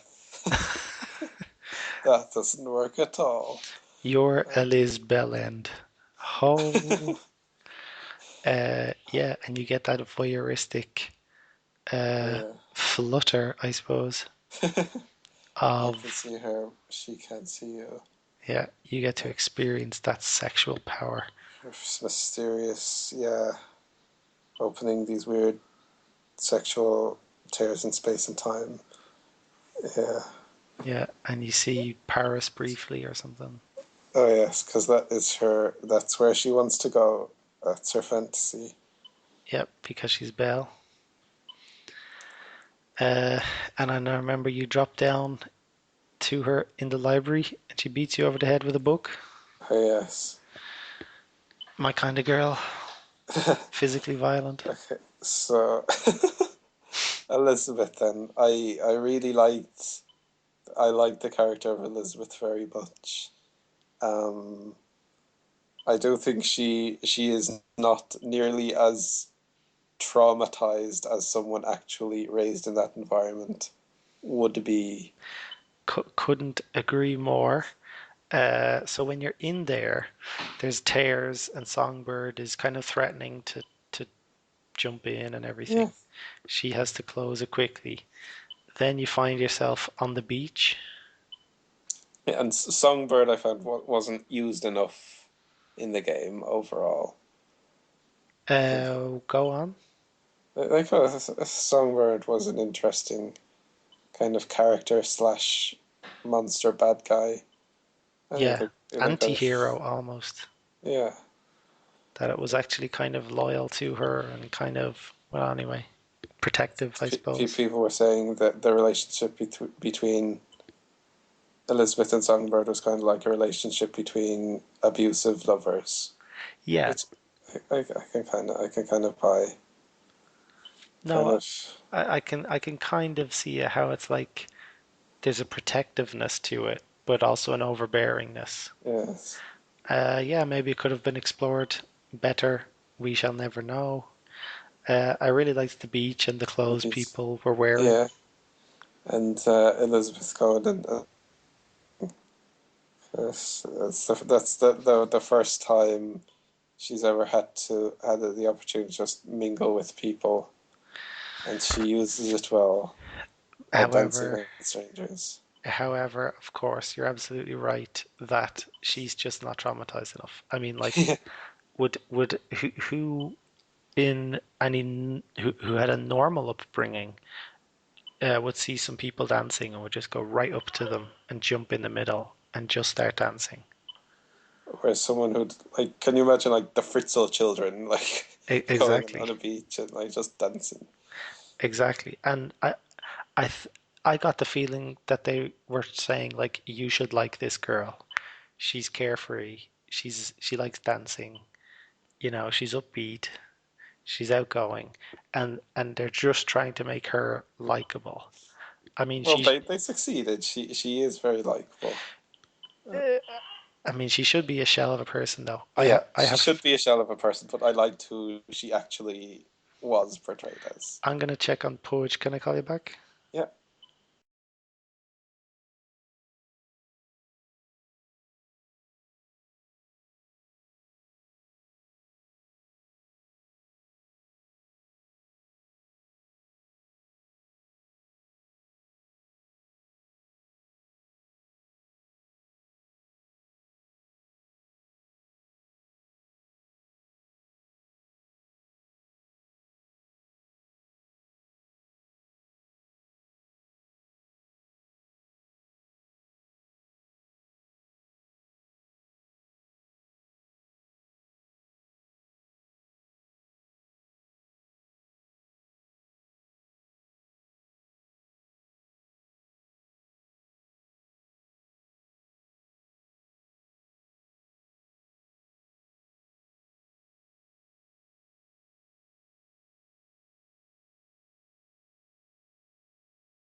We Hello and welcome to this continued episode of Game Rich Time Poor with me, your ghost, Ghost Rich. Since it's a continuation, I don't have to come up with a new. No! I'm still temporary leave of absence, so shut up. You shut up, scumbag. I think you. Okay, I'll shut up. Thank you. Podcast over. There, that backfired, didn't On the contrary, it is what I was going for. Um, uh, I think you're just trying to spin out your uh, your short list of things. Am I right? Of jokes, of nicknames. it? Yes. Fair enough. Oh God, we're still talking about Bioshock Infinite. Well, we don't have to if you don't want to. We can stop talking about Bioshock Infinite if you want to stop talking about Bioshock Infinite. It's not that. It's just like so long and grueling. Like the way I am Well, going let's through get on with it. it. Okay, so where did we stop? Um, I think we stopped. We had just reached Monument Island. Monument Island. How about that place? Yeah, it's an island floating in the sky. Hmm. Uh, possibly with some sort of monument. I'm talking Uh, to it Kev. is the place with Elizabeth. Hi, Olina. Kev says hi. He says Alina says hi. Elizabeth from Elizabeth Tower. How? If that would be a fair description of Monument Island. I remember for a while. Uh, Oh, sorry, go on. No, I was just not saying anything. You go on. What you remember for a while? Go on. I remember for a while I was stuck and not knowing where to go. I mean, like I like the old timey stuff. Hang on, are you there? Can you hear me? Yeah, I can hear you.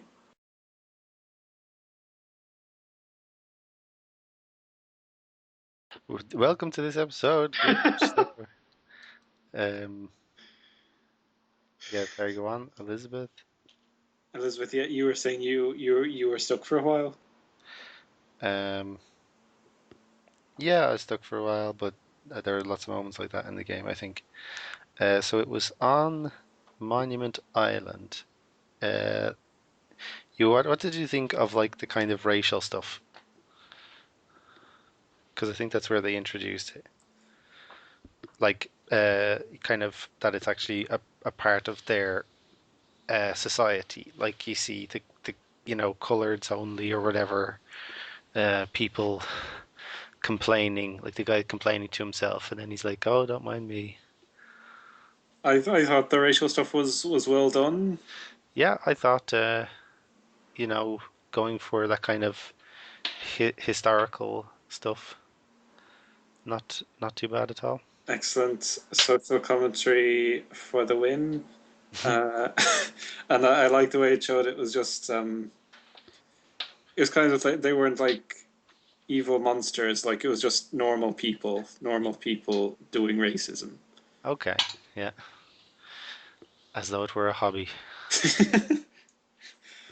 uh, what I like doing podcasts, playing games, and doing racism.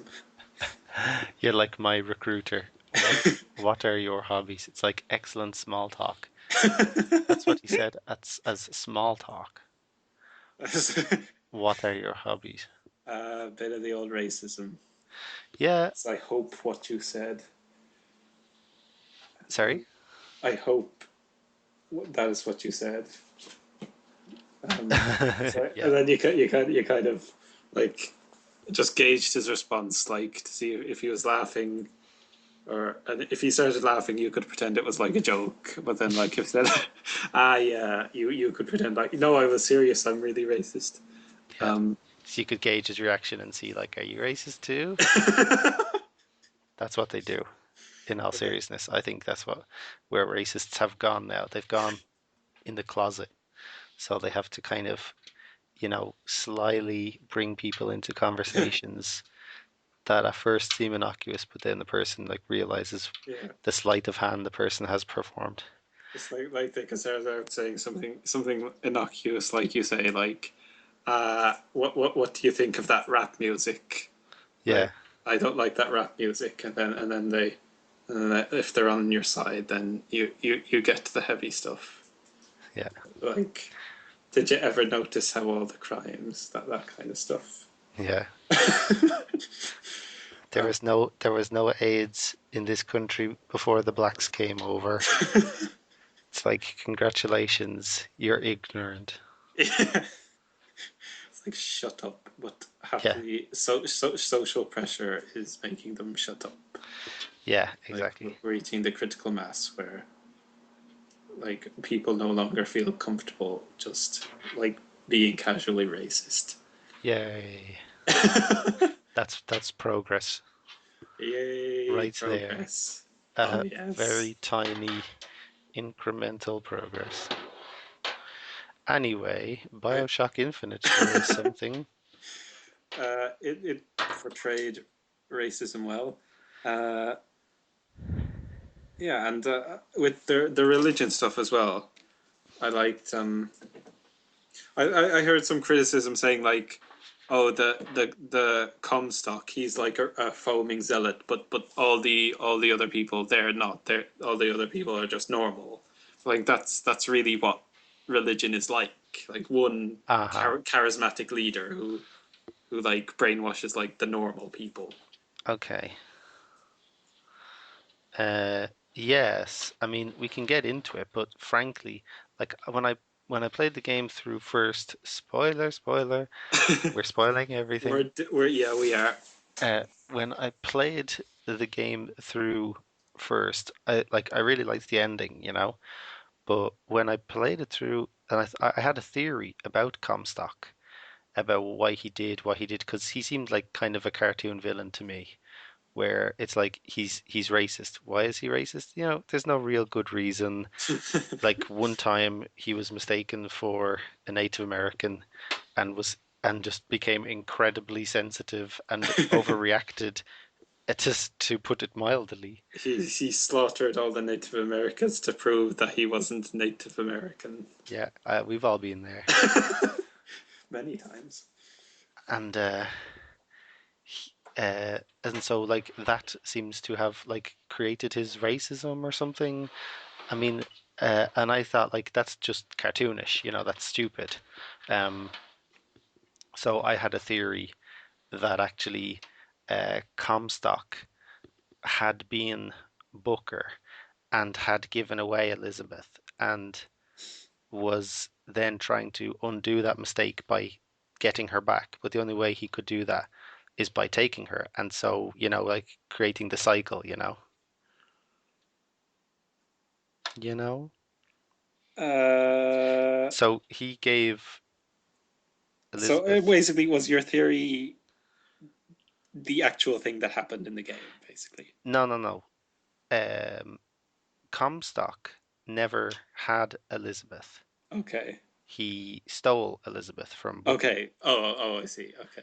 Oh, And that was the problem. And it was like the more I looked into it, the more I saw, no, no, he's just a cartoon villain. And that's all there is to it. And I uh, was disappointed to say the least. um, okay. And I think he didn't just take his racism out of nowhere. I think that the society in which he was a part was already racist.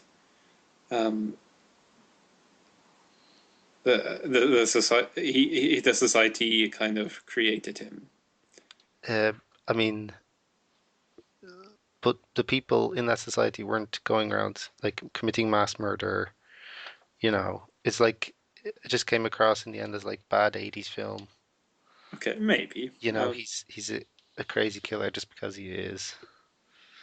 He's evil just because he is. No motivation, no nothing. I dislike comic book evil. I agree, unless it's a comic book movie, in which case, That would be permissible. yes. But what Bioshock Infinite was had And to me, pretensions. I mean, not. uh, It was going for a serious tone. and for me, like Comstock was just utterly without redemption, utterly without any kind of relatability or believability. There was just nothing to him whatsoever. Okay, he wasn't a very deep character. I will The I will go size along with of the villain determines the size of the hero, that. even if they are both one and the same. Indeed. Um, Anyway, yes. So where were we? Racism, eh? yeah. How Um, about that racism? how did you enjoy using the skyhook on the Skyrail? I liked it just fine. Uh, Yeah, like people have made a big deal about it. I thought it was okay, pretty fun. Like going backwards and stuff. Like if you miss something, I thought it was a bit awkward. Other I than thought that, I thought it was like it wasn't that big a deal. It was quite a minor thing, just a fun minor little yeah, wrinkle to the gameplay. yeah, I thought so as well. Just because critics had waxed lyrical about it and had used it as a metaphor, like it's a corridor shooter, like it's like a theme park where you're on rails and you Oh, will experience this part of the game no matter what, and this is how you will experience it. And they were comparing it to the skyhook where you're uh, literally on shut up, rails. critics! Shut up, you critics! With your Exactly. faux cleverness. The only thing I enjoyed was the jumping down from it and hitting people down like to the earth below off the ledge. But like I already mentioned, I had my amazing gear, my hat that made me burn people when I jumped off a skyhook. Oh, Oh, like take that. Like game. do the skyline strike, and then like everyone within like 5 meter radius also gets burned. That's what you want. That's like I got that gear. Like that was one of the first gears I got in the game, and it lasted until the end. Oh, I like burning people from from a height. So yeah, the Lucky you. skyhook, I liked it. I think it just to focus on the sky, just focus on the skyhook. It's a minor part. You might as well focus on any other minor part of the game. Like, what did you think of the? Elizabeth's necklace. Yeah, just for example. I actually really liked Elizabeth's necklace, frankly. Uh, Remind me, this necklace had some kind of significance. Remind me. no, you Oh, had two choices, the bird or the cage. oh yeah, oh yeah, yeah, yeah. And I went with the bird because the cage seemed tactless given her past. Uh, but I thought it was a way to make you kind of be a bit invested in Elizabeth, where like you every time you look at her, you see the necklace that you chose for her, and so it invests you in her. She's not just a tag along. It's like you created like a permanent difference, and it's always on display. Anyway, Yeah, and I liked before you ever meet Elizabeth, you go through her like her life history, her mementos from her childhood, her videos, and all like her first period. oh Uh, God, I yeah. I was like, really? You went there? I mean, I'm up for that stuff, you know.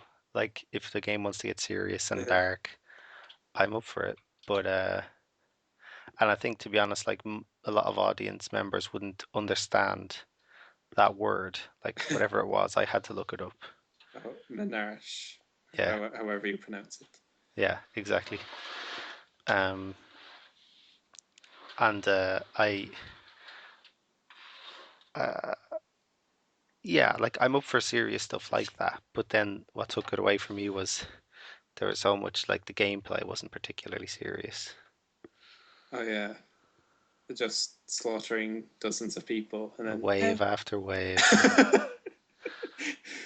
yeah, wave after wave of of kill my bots. bravest men. Um, Um, and then like Elizabeth, she's horrified the first time, but it's like she gets over it, and like after like hundreds of people killed after that, she's like, eh. yeah, they don't count. Um, So is it possible for a game to? I mean, to or should a game just not have like human enemies if unless they want to like seriously deal with the trauma it inflicts on people? it's not that. It's the old question of ludonarrative dissonance. Yeah, the Yeah. I think it's because um, like unless it's incorporated in somehow, like just incorporate it in, start off slow, build it up, you know. Like I mean, it happens in movies, like in Taken, you know, he kills loads of people, um, and it's like, hey, they're Arabs, no one will care.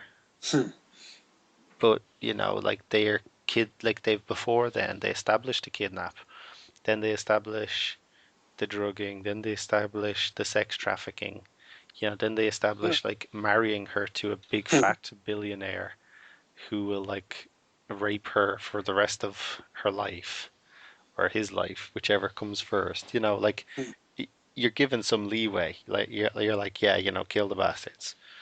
Whereas in Bioshock Infinite, they didn't lay that groundwork the way they did in other aspects of it. It's like these guys are, you know, religious zealots and they're trying to kill you, so it's okay for you to like burn them to death. It's self defense, so it's all fine. Yeah. or maybe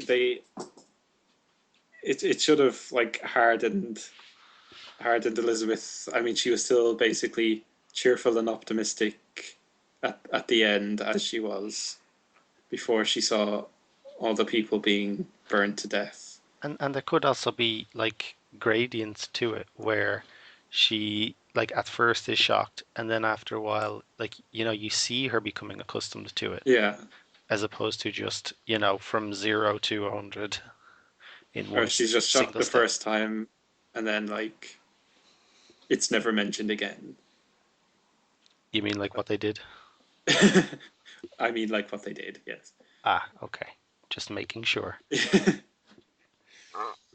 Yeah. um, So story-wise, the next thing um that I remember, you go and there's like a kind of a Ku Klux Klan type meeting where they're praising John Wilkes Booth or that, evangelizing him or whatever. that's. I think we already dealt with that in the first part, but I really appreciated the John Wilkes Booth statue.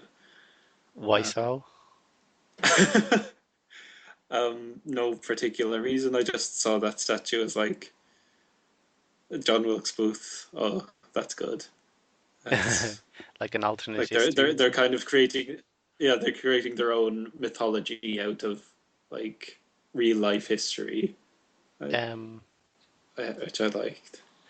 you may not know this, but actually the Ku Klux Klan really did worship John Wilkes Booth for killing Abraham Lincoln, who freed the slaves. Oh dear.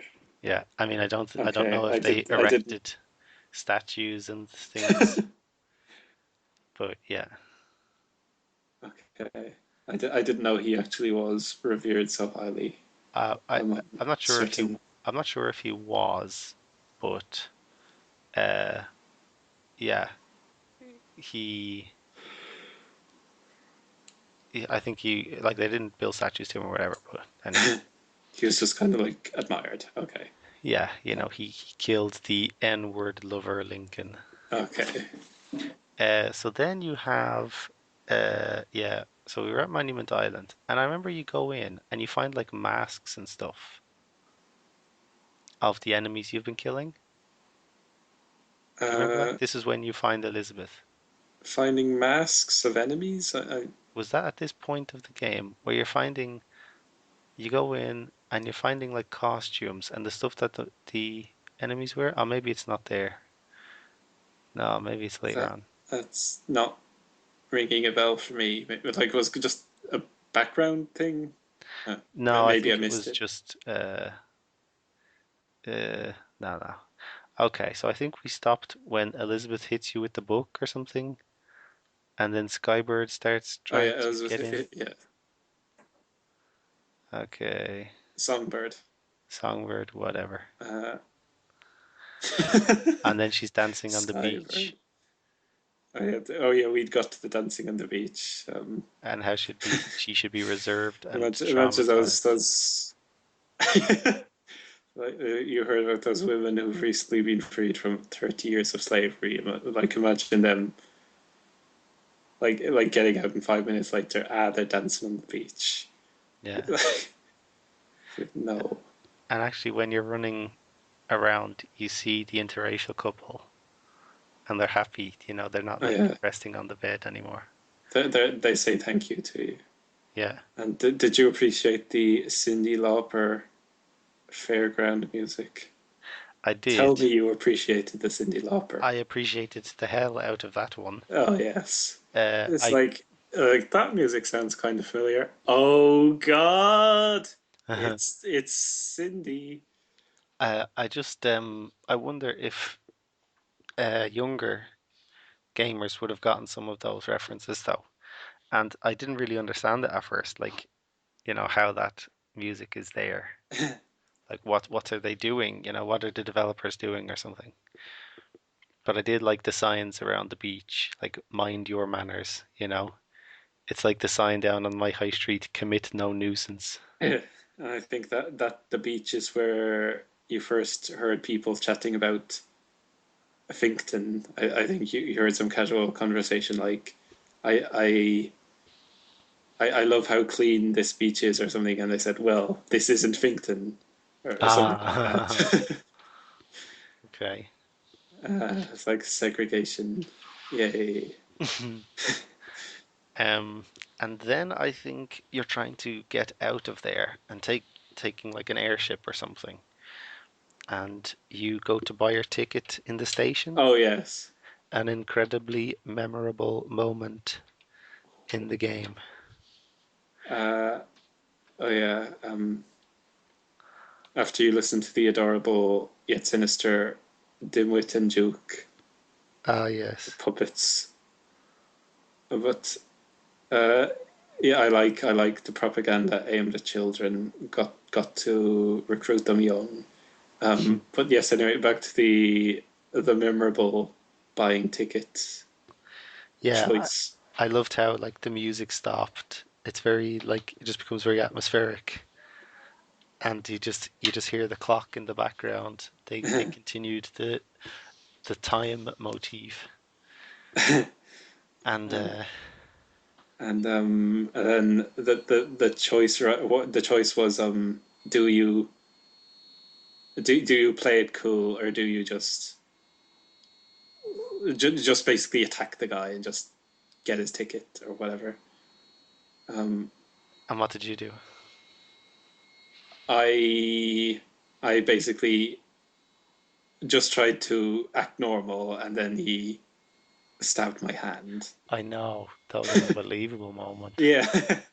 Like, whoa, it just got real.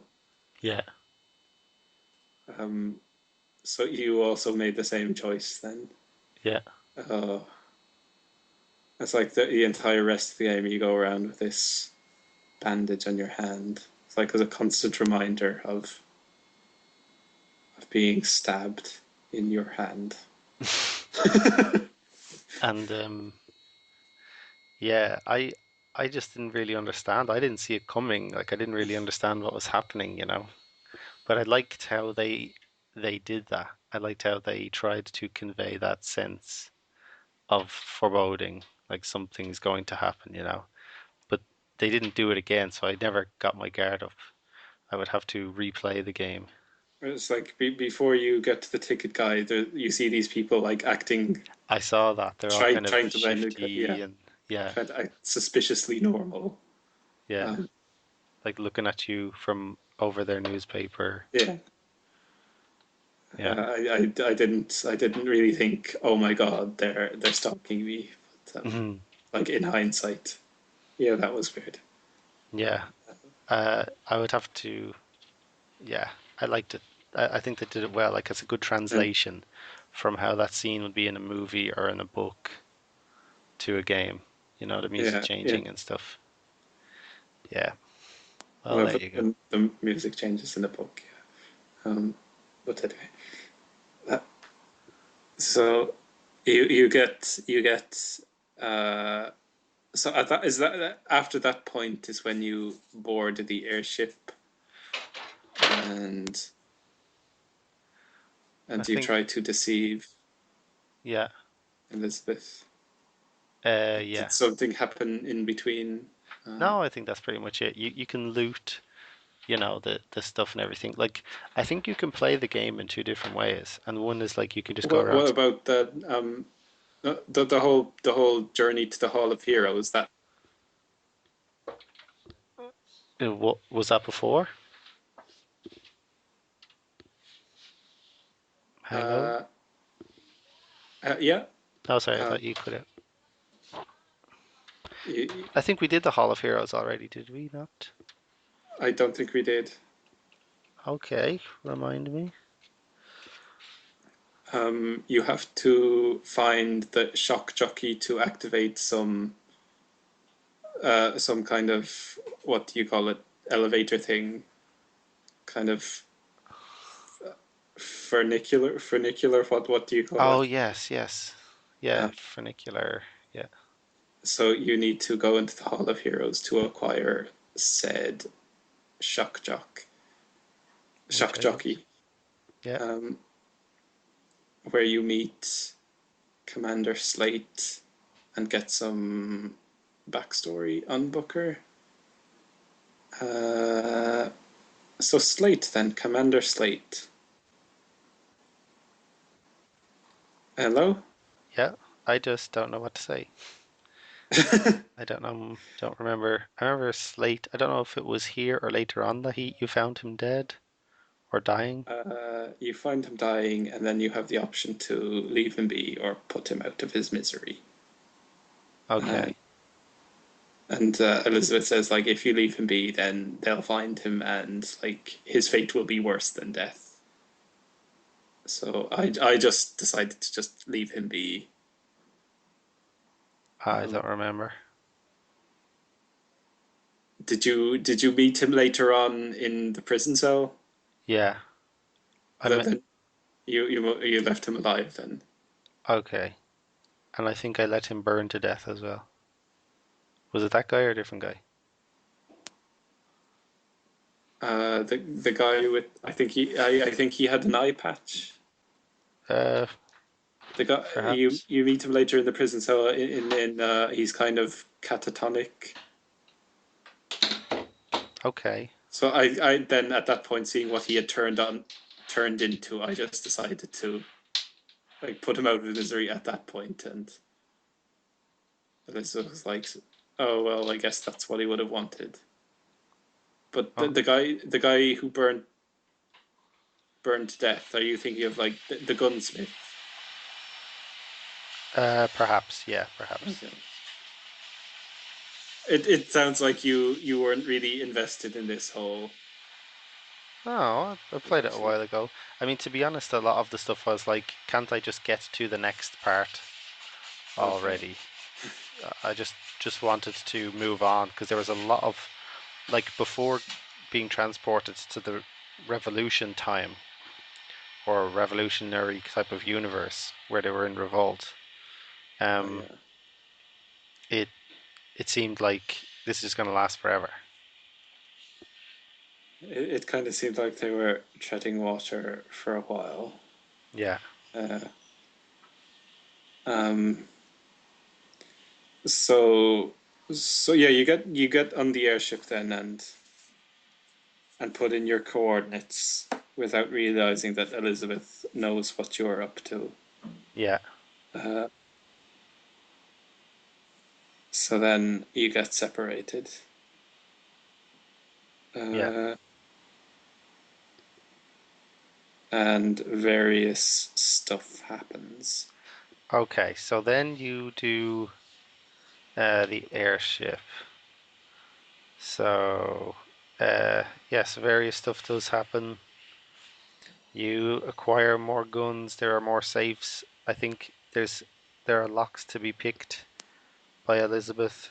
They give her a job, so she has a purpose in the game I, instead of just eye candy, I suppose. And then I remember Yes. you go around a town or something, is it? Um, Like you go into shops and stuff. there was a bit there was a kind of seafront kind of area with an ice cream shop and That's the one. um, yeah, That's it. yeah, I like that area. I did like that area. And I think they Um, they just eventually, like inexplicably, uh, like figure out who you are, or someone identifies you or something. Is do that right? they? Yeah, I remember the police just kind of came eventually or something. I don't know. Maybe I'm misremembering it. Yeah. What did you think of the whole opening tears mechanic? One second. Were you Did you call me, Lapushka? Yes, there is. Stop. Yeah, go on. Sorry, there is Sainsbury's came in. Okay. I'm gonna have to call you back, Kevin. okay? Fine.